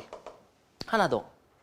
같은 경사면에 A의 움직임과 B의 움직임에 동일한 게 하나 있지 뭐? 가속도는 무조건 같아야 된다니까. A, B의 가속도도 같고요. 가나에서의 가속도도 같고요. 무조건. STVA 네 가지 요소 중에서 속력에 관한 내용도 주어지고 지금 거리 내용도 주어진 거야. 길이 내용도 주어진 거야. 얘야? 그럼 이거 무슨 문제? 그래프 그리기 문제. 그럼 쓱싹쓱싹 그래프 그리면 되는 거잖아. 그려. 아직고. A라는 애를 쳐다보면 처음 속력 V로 집어던진 거야. 올라가면서 느려졌을 거야. 거기까지 시간 모르니까 T초라 갑시다. 그럼 올라간 이후로 다시 내려갈 거야. 근데 기울기는 똑같이 중력과 아니야 비탈면에 뭐 G 사인 세타 값으로. 그럼 원래 위치까지 되돌아간다는 얘기는 요 올라갔던 거리만큼 다시 내려오면 되는 거잖아. 그럼 여기까지 시간 T였다면 여기까지 시간 얼마? 2T고요. 이때 속력 얼마고요? 마이너스 V고요. 그게 A의 움직임 끝이었까. 요 순간 지금 B랑 충돌이 벌어진 거야. B는 가만히 놨어. 그러니까 처음 속력 빵. A 올라가는 걸 플러스로 놨으니까 B 내려가는 건 마이너스겠지. 마이너스 쪽으로 빨라질 텐데 요 기울기는 무조건 같아야겠지. 그럼 그래프 이렇게 그려주면 되겠네. 요게 B의 움직임 끝. 됐죠? 문제는 뭐냐면 A의 속력이 빵이 되는 순간 A, B 사이의 거리는 이렇게 물어봤어. 그러면 A의 속력이 빵이 되는 순간이라는 거 요 T초일 때를 딱 말하는 거잖아. 그 움직임에 대해서 생각해봐. 지금 아직까지 활용하는 게 뭐예요? 거리. 그럼 B가 Q에서 출발해가지고 P까지 내려온 요 총 이동 거리가 L이잖아. 그러니까 B가 총 움직인 거리 출발부터 충돌 직전까지 요 면적 요거. 요 삼각형 면적이 L이라고. 받아들이겠어요? 그럼 과연 A가 최고점에 도달해서 속력 빵 내는 그 순간까지 A가 움직인 거리 요 면적은 얼마겠니? 그 면적이 요 면적하고 똑같지. 얘는 요 면적에 요만큼은 얼마에 해당하겠냐고. 그치, 4분의 1. 그러니까 요 면적이 L이었으니까 요 면적은 4분의 L. 여러분 이해하라고 하나씩 차근차근 푸니까 지금 하나씩 시간 걸리는 것처럼 보이지 사실 그냥 뚝딱뚝딱 그냥 해결돼야 되는 그런 문제인 거야. 됐나요? 그럼 문제는 아까 얘 0이 되는 순간 AB 사이 거리였으니까 봐. 요 뒤로 A는 4분의 1만큼 올라갔어요. B는 내려온 게 얼마? 4분의 1만큼 내려왔어요. 여기서 B는 4분의 1만큼 또 내려왔어요. 전체 길이 L 중에 얘 4분의 L, 얘 4분의 1. 그러면 요 사이에 요 간격은 얼마 떨어져 있는데 지금 이거 물어본 거잖아. 얼마? 그치, 2분의 1. 답일 거라고. 됐어요? 전형적인 그래프 그리기 문제인 거야. 됐지요? 뭐 거기서는 지금 그 거리만 딱 한 가지를 물어봤으니까 그렇지 보기 기억, 니은, 디귿으로 냈다면 분명히 충돌까지 걸리는 시간 뭐 충돌될 때 뭐 B의 속력 뭐 이런 식으로 문장을 늘리겠지. 그럼 그거에 따라 가지고 하나씩 대입해 가지고 문제 풀면 바보 되는 거야. 그래프 한 장 그려서 그냥 끝내셔야 된다고. 자, 마지막 장 17번 문제. 자, 마지막 장으로 넘어왔으니까 되게 긴장되기도 했을 텐데 어려운 문제 있는 칸 아닌가? 그러고. 근데 최근 경향은 사면제라고 특별히 그렇게 어렵게 등장시키지도 않더라고. 이번 시험만의 특성은 아니에요. 근데 아직도 모의고사든 그 옛날에 그 전형적인 습성들이 남아있어서 사면제 문제가 대부분 다 어려워요. 그러니까 선생님이 지금 말하는 사면제가 요즘 쉬워졌어. 이 말은 국가에서 지금 치러지는 시험들, 수능, 평가원, 하다못해 교육청 정도까지만 그 사면제 시험이 점차 쉬워져 가는 추세라고. 오케이? 17번 문제는 선생님의 개념 완성책 113번 문제하고 116번 문제 합성형 문제예요. 이게 오답률 1위를 차지했던 거. 과연 그 정도의 문제냐고. 우리 뒤에서 아직 상대성 원리 안 배워서 그러는데 상대성 원리 부분에 이 정도 문제라면 사실은 이 정도 선의 문제가 등장하는 게 상대성 원리의 내용 끝이야. 이 정도 선이 상대성 원리 부분에 가장 어렵다고 등장시킬 수 있는 그런 형태 끝이야. 그러니까 사실은 17번 문제에 등장시킬 수 있던 요소거리인데 상대성 원리는 어렵게 생각해서 그렇지 문제는 그렇게 쉬워요. 이 문제도 그래. 그림같이 관찰자 A에 대해 관찰자 B가 타는 우주선이 0.8C로 X축상에 X가 마이너스 L, X가 L에 있는 점 XY를 차례로 지난다. 그냥 그림 설명 부분이네요. A의 관성계에서 항상 이 상대성 원리 부분은 누가 보니 이게 제일 중요한 거라니까. 그래서 A가 쳐다볼 때, B가 쳐다볼 때 이런 거엔 반드시 동그라미 쳐놓는 게 좋아요. 습관적으로. A가 볼 때 A는 P랑 Q랑 같은 계에 속해 있는 놈인 거네. 그때 PQ에서 검출기량에 동시에 빛을 방출하더라. 검출기량에서 PQ에서 동시에 빛을 방출하더라. 여기에 L과 요 L, 여기 빵, 이건 누가 볼 때 L이고 0이고 L이니? A가 볼 때 이게 같은 계래니까 B는 다른 계래니까 정지계, 얘는 운동계. 됐죠? 근데 등속으로 움직이는 저 운동계와 정지되어 있는 계 둘 다 합쳐가지고 우리는 뭐라 불러? 관성기준계. 됐죠? 그 특수상대성 원리는 이런 관성기준계, 정지해 있는 놈 또는 등속 운동하는 놈에서만 벌어지는 현상인 거야. 딱. 하여튼 P, Q, 검출기 이놈 A랑 같은 계. 그럼 똑같은 거리 여기 일로 가는 빛 A가 볼 땐 광속 C로 보이겠네. 일로 가는 빛도 광속 C로 보이겠네. 같은 속력으로 빛이 가는데 거리도 똑같아. 그럼 검출기에는 A가 볼 때 동시에 도착되는 걸로 보이지, 빛이. 다시 PQ에 동시에 빛이 출발하는 걸로 보였던 거지.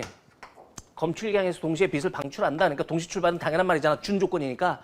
근데 검출기엔 동시에 도착되는 건 여기서 안 주어졌지만 그치? 같은 계 속에서 같은 거리 가는 광속 똑같은 빛이 출발한 거였으니까 동시에 도착한다. 이 말도 사실은 준 거야. 됐나요? 그럼 질문은 B를 물어보겠지. A에 대해서 주어졌다면. 그럼 이 조건을 B 입장에서 쳐다보면 이건 A가 볼 때고 B 입장에서 보면 같은 게 하나 있고 다른 게 하나 있어요. 같은 게 뭐야? 혹시 동시에 도착, 검출기에 빛이 동시에 도착되는 거는 B가 봐도 동시 도착이에요. 이건 B 입장에서. 왜? 이거 아직 여러분이 안 배워서 그런데 저 뒤에 상대성 원리 들어가서 배울 내용인데 이 빛이 출발하는 건 PQ라는 두 지점에서 출발하지. 근데 빛이 도착하는 검출기라는 한 지점에서 벌어진 사건이죠. 그러니까 이거 한 지점 사건과 두 지점 사건 이거 두 개만 구별할 수 있으면 돼. 그래서 한 지점 사건에 대해서는 누가 봐도 똑같이밖에 안 보여요. 근데 두 지점 사건은 보는 사람마다 달리 보여요. 그래서 상대성 원리라고 불러.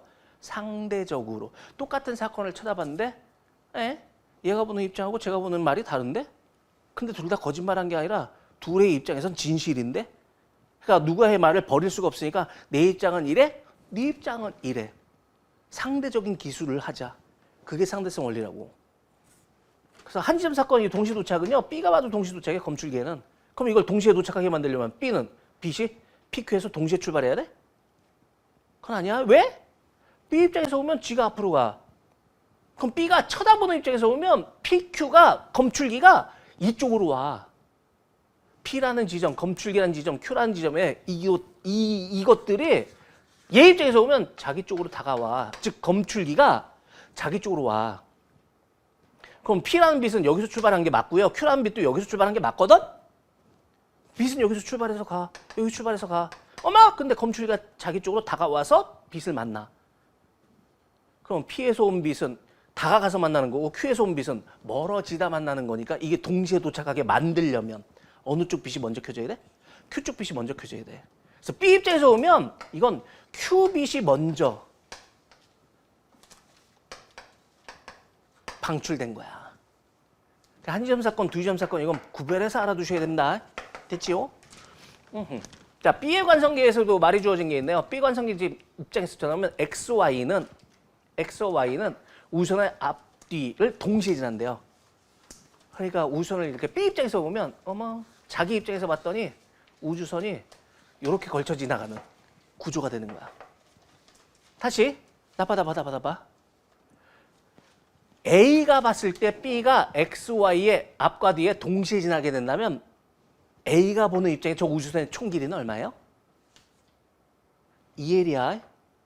맞잖아. 앞대가리가 여기가 있고 뒷대가리가 여기가 있으면 여기서부터 여기까지 총 길이는 2L이잖아. 이건 자기가 보는 그 개잖아.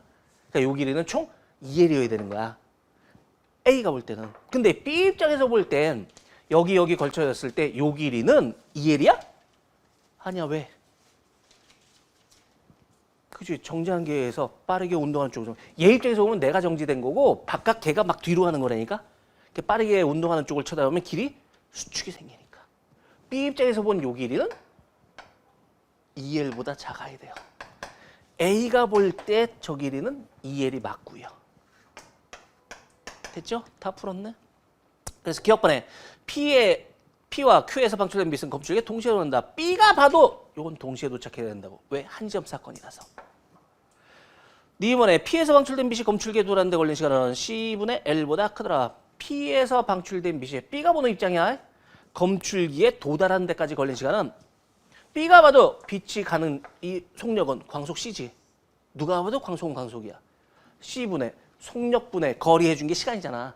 그럼 C로서 검출기까지 가야 되는데 그 빛이 이동한 거리가 L만큼 돼요? 원래는 이 길이가 L이었던 게 얘 입장에서 보면 검출기가 자기 쪽으로 다가온다니까? 그럼 빛은 여기서 출발했는데 검출기가 다가와서 만나게 되는 거니까 여기 검출기까지 빛이 이동한 거리는 L보다 짧게 되는 거지. 그러니까 거의 걸리는 시간은 C분의 L보다는 작다 이렇게 나와야 되는 거지. 그래서 크다 거짓말이고. 디귿번에 우주선의 앞과 뒤 사이 거리는 2L이더라? 아니죠. 얘 입장에서 보면 요 길이는 2L보다 무조건 작아야 돼요.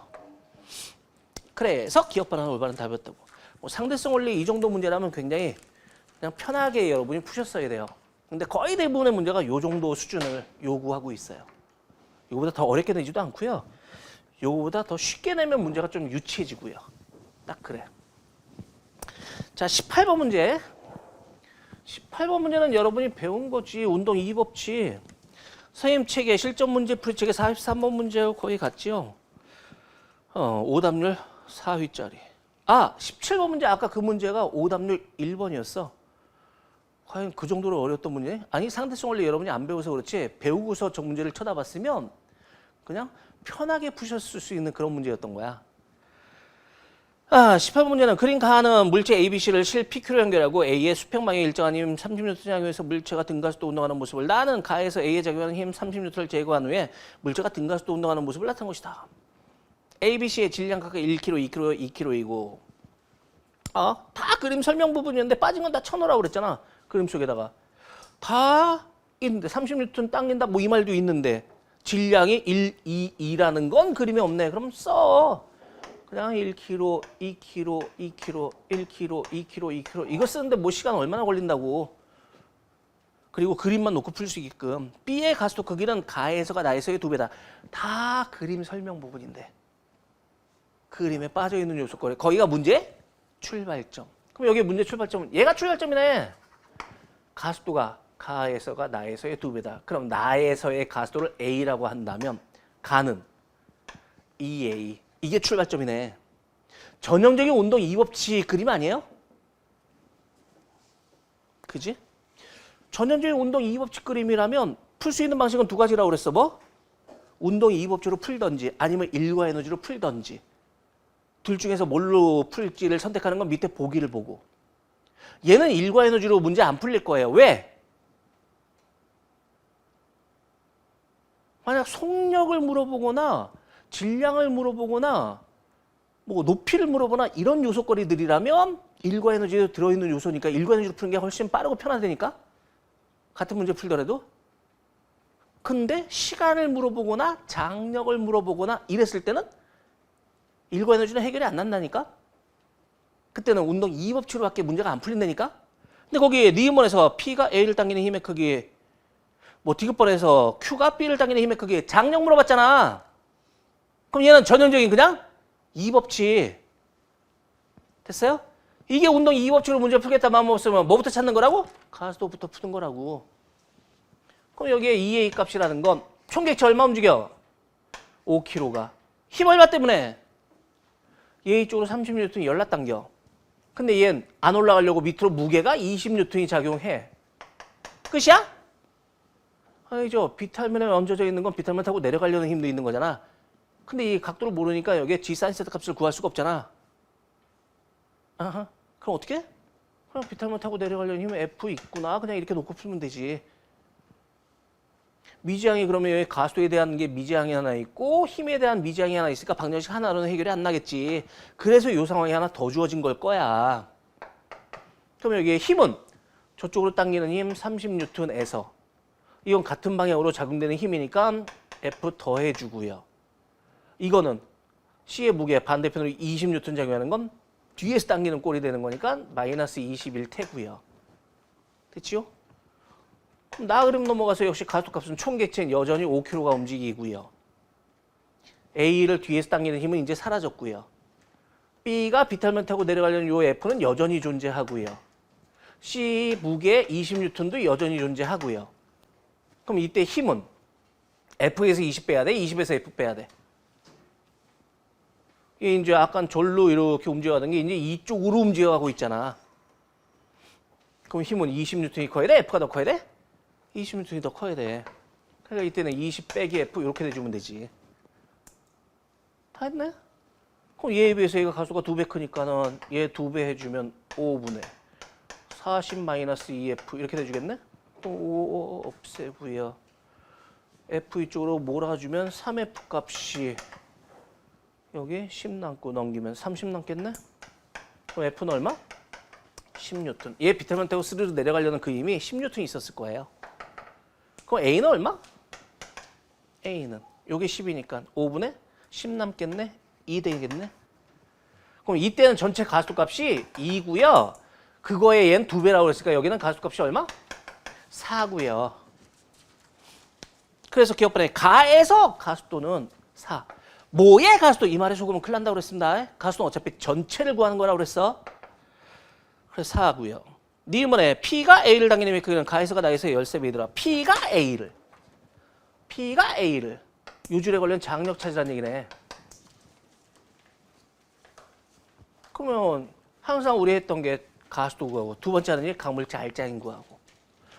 그럼 여기 A만의 알짜임 얼마예요? 질량 1이 가속도 4로 움직이니까 알짜임 4N. 어느 쪽으로?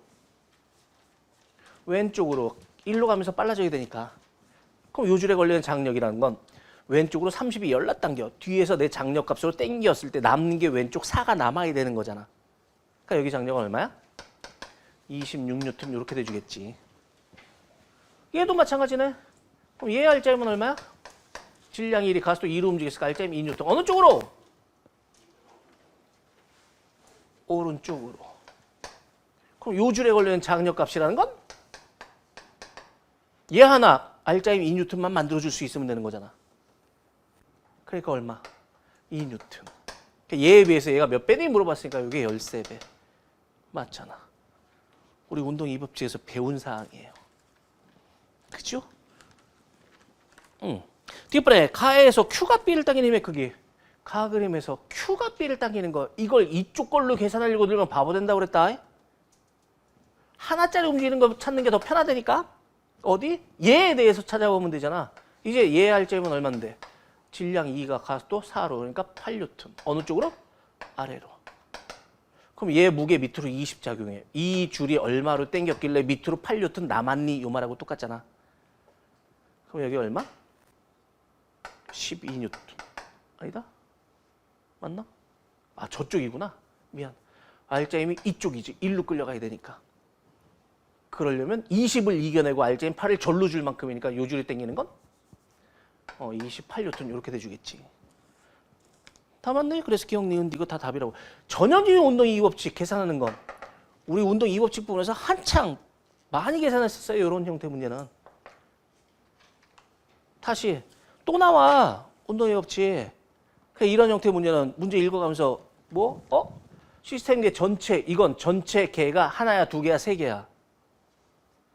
이건 전체가 한 덩어리라니까 시생기 한 개짜리라니까 그런 경우에 문제라면 운동 2법칙으로 풀던지 일과 에너지로 풀던지 그 중에서 물어보는 게 어머 니은 디귿번에서 장력 물어봤어? 일과 에너지는 해결이 안 나. 그럼 운동 2법칙으로. 운동 2법칙으로 문제 풀겠다 마음 먹었으면 제일 먼저 가수도부터. 두 번째는 강물차 알짜임. 그리고 필요한 거 장력값 찾던지 나머지 기타 등등 찾으라는 거 다 찾던지. 그게 내용 끝이라고. 야 18번 문제 이 정도 문제면 평이한 거 아니야? 열나 평이한 건데? 됐지요. 19번 문제는 선생님 측의 실전 문제 풀이책의 212번 문제하고 같아요. 그림과 같이 XY 평면에 가늘고 무한히 긴 직선 노선 ABC가 고정되어 있더라. C에는 플러스 X방향으로 세기가 2I0인 전류가 흐른다. 그림 나는 X축상의 ABC에 의한 자기장을 나타내는 것이다. 뭐 다 그림 설명 부분이었고요. X축상에 X가 빵, X가 4D에서 자기장은 빵이더라. 이 문제 출발점 뭐야? 빵! 같다! 이게 문제의 모든 단서조항. 시작점이라니까? 그러니까 얘 여기 빵인 지점, 요 지점이 지금 자기장이 0 돼야 돼. 또 2D, 3D, 4D 여기가 또 자기장이 0 돼야 돼. 이게 출발점일 거야. 됐죠? 그 A에 흐르는 전류의 세기와 방향으로 옳은 것을 고르시오. 이런 문제였어. 뭐 19번 문제도 지금 이게 19번 자리에 딱 들어갔으니까 오 되게 어려운 문제 뭐 이렇게 처음에 이런 느낌이 들어서 그렇지 막상 풀어오면 사실 어려운 문제 아닙니다. 요거보다는 조금 더 어렵게 등장해야 돼요. 여러분이 만날 수능 문제는. 역학 파트에 킬러 문제를 원래는 전형적으로 역학 문제가 19번, 20번 이런 식으로 등장하면서 정말 어려운 형태의 문제, 시간 오래 걸리는 형태의 문제 역대적으로 그렇게 등장했다니까? 근데 작년 그죠? 윤 씨가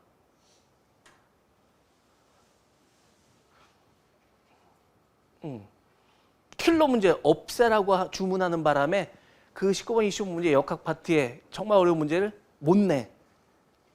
그럼 전체의 난이도는 비슷하게 맞춰줘야 되니까 역학 파트에 정말 그렇게 꽈서 내는 문제를 어딘가에서는 조금은 어렵게 더 등장시켜줘야 되는 거잖아.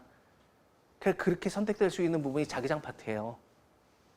그 19번 문제는 여러분이 수능장에서 만날 땐 요거보단 조금은 난이도가 더 높아야 돼요. 요거보다 조금 더 시간이 더 걸리게 만들던지. 하여튼 이 문제는 지금 주어졌으니까 풀어보자. 중요한 건 뭐라고? 빵인 곳을 찾는 거니까 사실은 여기. 그럼 시작해보자. 얘는 방향이 주어졌어. 항상 자기장, 전기력 이쪽 파트 들어가면 딱 물어볼 수 있는 요소거리가 두 개밖에 없어. 뭐 크기, 방향 찾는 거.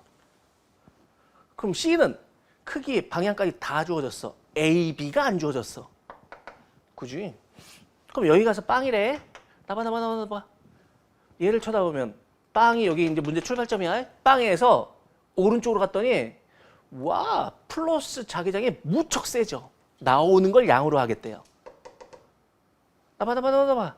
빵과 D 사이에 플러스 자기장이 나오는 건 여기보다 오른쪽 여기는 누구의 영향을 점점 크게 받는 거야? B의 영향을 점점 크게 받는 곳이잖아. B로 인해서 나오는 자기장이 무지하게 커져야 되는 거야. 여기는.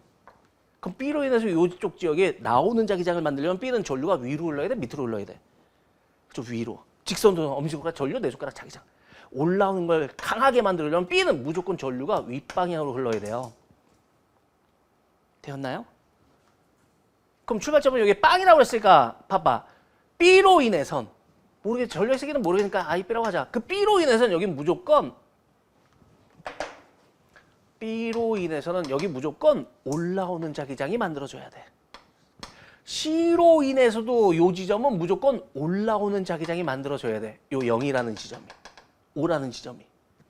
근데 여기 빵 만들려면 B 때문에도 올라오고 C 때문에도 올라오는데 빵 만들려면 A로 인해서 여기 무조건 들어가는 자기장을 만들어줘야 여기를 비겨서 빵 만들 수 있겠지. 그럼 A 때문에 무조건 들어가는 곳을 만들어 주려면 A는 전류가 위로 흘러야 돼? 아래로 흘러야 돼? 위로 흘러줘야 여기를 들어가는 자기장 만들지. O 지점에. 그러니까 A도 전류는 무조건 위쪽이었을 거야. 따라서 방향은 무조건 플러스 Y방향 1, 3, 5번 중에 답이어야 돼. 됐어요? 거기 이제 세기만 찾아주면 되네? 그럼 이게 빵 만드는 곳, 여기가 문제 출발점이라니까. 자, 저 O 지점을 놓고 쳐다보면 A로 인해선 들어가는 자기장. 나오는 걸 양으로 하겠다고 했으니까 들어가는 거면 마이너스겠지. 거기가 거리는 2칸. 거기 또 뭐 2D 이질환 하지 말고 어차피 D는 다 삭제돼서 없어질 거니까 그냥 2분의 전류 IA 때문에 O 지점엔 자기장이 요만큼 만들어지는 거야. 다시 B로 인해서 O 지점에 나와 들어가. 올라와. 올라오는 걸 플러스로 그러니까 플러스. 거리는 한 칸 분의 전류는 IB 때문에. C로 인해서는 역시 올라와 들어가. 올라와. 그러니까 플러스. 거리는 2분의 전류는 EI 제로 때문에. 이걸 다 더한 게 그냥 빵 돼야 된다고 O 지점에서. 됐죠? 그게 4D 지점에서도 역시 빵 만들어져야 돼. 어찌됐든 간에. 그럼 4D 지점을 쳐다보면 A로 인해서 역시 들어가는 자기장.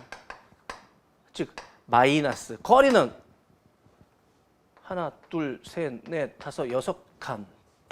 6분의 전류 IA 때문에. B로 인해서도 여전히 들어가요. 그러니까 역시 마이너스. 거리는 B로부터 4D까지니까 3분의 전류 IB 때문에. C로 인해서는 올라와요. 거리는 2D만큼.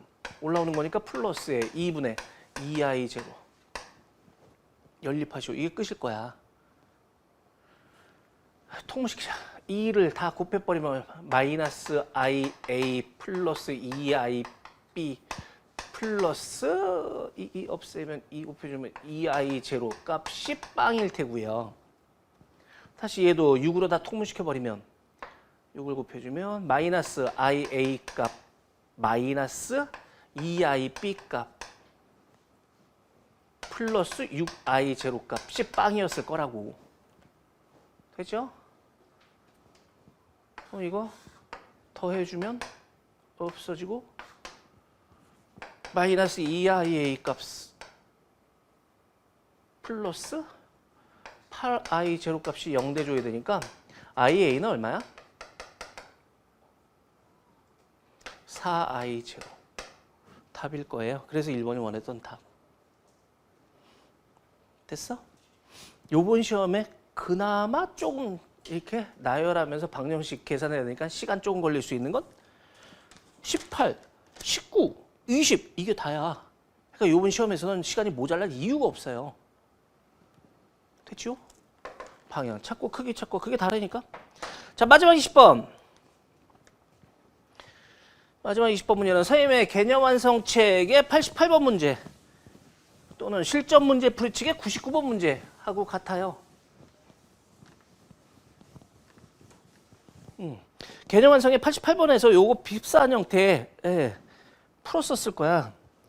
해봅시다. 그림과는 질량 M인 물체. 선생님이 지금 풀어주는 거 요 문제 이걸 답을 이게 맞았다 틀렸다 이게 중요한 게 아니라고 그랬다. 이 문제 속에서 우리 한 두어 문제만 건지자고 그랬잖아. 그 건지자고 하는 게 요 문제 풀어가는데 나는 그 시간에 왜 얘가 시간이 오래 걸렸지? 문제를 이렇게 풀려고 들었다가 저렇게 풀려고 들었다가 우왕좌왕하다가 그러면서 시간 써먹은 게 많아서 시간이 모자랐던 거 아닐까?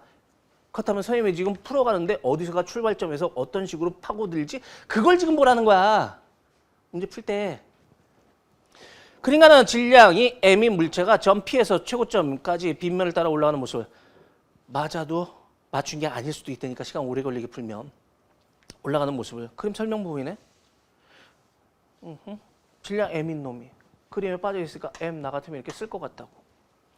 나는 가의 물체가 최고점에서 점 P까지 내려가는 모습을 나타낸 것이다. 그림 설명 부분이고요. 올라갔다 내려갔다는 얘기구나. 가나에서 물체가 양 끝점 PQ인 마찰 구간을 지나는 동안 손실된 역학점 같더라. 여기에 마찰 구간이니까 올라가는 동안 에너지 손실이 있대. 올라 크기. 그러니까 뭐 에너지 손실 그냥 나 같으면 이렇게 쓸 것 같아. 올라가는 동안에. 그것과 다시 내려오면서 여기 지나는 동안에 손실된 에너지 손실량이 같다고. 이 값이 같대요. 그럼 문제의 출발점은 같다 저거에서 출발시키겠구나. 됐죠? 자, P와 Q와 최고점 높이차는 각각 4H, OH, 4H, OH 다 그림에 들어있는 요소고요. 가에서 물체의 속력은 P에서가 Q에서의 2분의 3배래. 가 그림에서 P에서가 Q에서의 2분의 3배래. 그럼 거기에 또 여기에 V, 여기에 2분의 3V 이렇게 쓰지 말고 여러분 분수라는 거 싫어하니까 거기에 2분의 3배를 만들어주고 싶으면 여기가 2V일 때 여기가 3V 대가 주면 되겠지. 됐죠? 이게 주어진 단소조항 끝이네. 그때 나의 P에서 물체 운동 에너지를 많이 물어봤어. 그럼 전형적인 지 혼자 올라갔다 내려가는 것밖에 없으니까 객체 시스템기에 한 개짜리. 일과 에너지를 풀던지 운동 이어지를 풀던지. 그 중에서 물어본 게 운동 에너지 물어봤으니까 뭘로 풀면 돼? 일과 에너지로. 됐어요? 일과 에너지로. 그럼 일과 에너지로 문제 풀겠다 마음 먹었으면 여기 갖고 있는 에너지가 무슨 에너지? 운동 에너지가. 여기에 에너지 손실 있고 여기서는 요만큼의 위치 에너지 돼 있고 남아있는 운동 에너지. 됐어? 그 남아있는 운동 에너지 가지고 여기까지 위치 에너지 만들어주면 되는 거잖아. 표현 이해됐나요? 그걸 에너지 가지고 비교시킬 거였으니까 여기 운동 에너지 값이 3V의 속력을 가졌을 때 운동 에너지, 여기에 2V를 가졌을 때 운동 에너지 비교하려면 귀찮으니까 여기 운동 에너지 얼마로 쓰는데? 9V 값. 뭐 2분의 1 그렇게 쓰셔도 상관없어. 2분의 1 M 속력 3V의 제곱 9V의 제곱 뭐 이렇게 쓰셔도 상관은 없어. 근데 어차피 여기 가서 운동 에너지 값이 얼마가 될지 위치 에너지 꼴로 만들어주면 되는 거니까 MGH 꼴로 지금 보기가 그렇게 주어졌으니까 그럴 거면 얼마 이거 몇 배 이것만 찾아주면 될 거 아니야. 됐죠? 그러니까 저기를 3V일 때를 9,2로 잡으면 여기에 2V일 때 운동 에너지 값은 얼마? 4,2가 된다는 얘기겠지. 운동 에너지 값이. 자, 올라갈 때 해보자 그러면. 우리 이렇게 치환시켜서 하는 거 개념 완성책에 88번 문제 가지고 했어요. 그 문제야 지금. 오히려 88번 문제는 이 문제보다 훨씬 더 어려워요. 그것까지도 여러분 했던 건데 이건 편안하게 풀 수 있었어야 맞는 건데 사실은.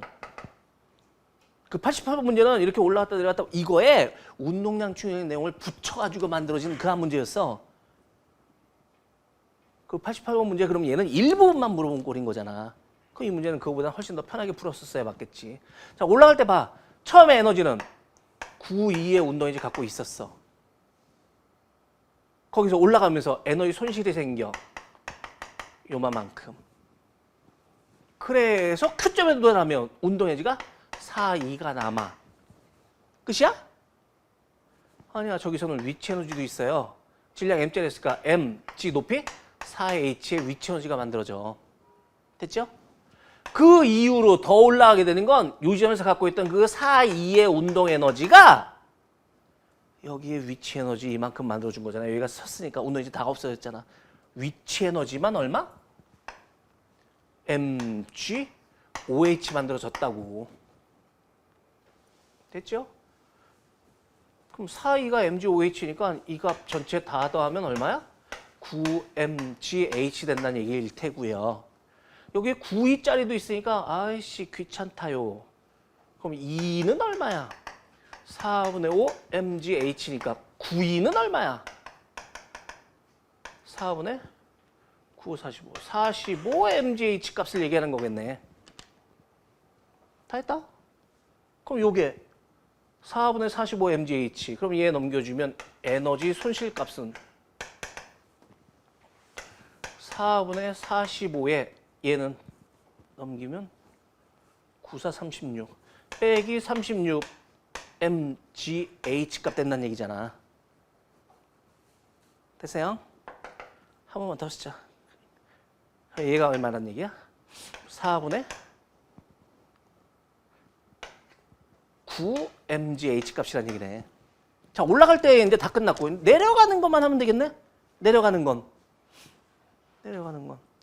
얘들아, 얘가 아까 요 지점에서 2V의 속력을 갖고 있었어. 그럼 올라갔다가 다시 내려올 때 여기에 속력 얼마? 그렇지, 2V. 우리 앞에서 했던 거랑 같은 거지? 똑같은 높이에서 똑같은 빠르게 간다고 그랬다. 바꿔 말해서 여기 지나갈 때 운동 에너지 값은 여전히 4,2. 맞아? 그럼 이제 내려갈 때 요 지점만 쳐다보면 되잖아. 저놈의 4E의 운동 에너지와 높이 4H에서 갖고 있는 mg, 4H에서 갖고 있는 위치 에너지 그거에서 내려가면서 빼기 에너지 손실 생겼던 거 그거 뺀값이 좁 바닥에서의 그 운동 에너지 이거 찾으려는 거잖아 지금 질문은 이걸 전부 다 뭘로? mgh 꼴로 바꿔서 표현하시오 그러면 요 값이 얼마라고? 4분의 9 mgh고요 4이 요 값은 얼마라고? 5 mgh였고요 그럼 합이 요거 9 mgh 바꿔 말해서 4분의 4, 9, 36 빼기 9 mgh였을 거라고요 그럼 36 빼기 9면 얼마네? 27 4분의 27 mgh가 원했던 답이겠지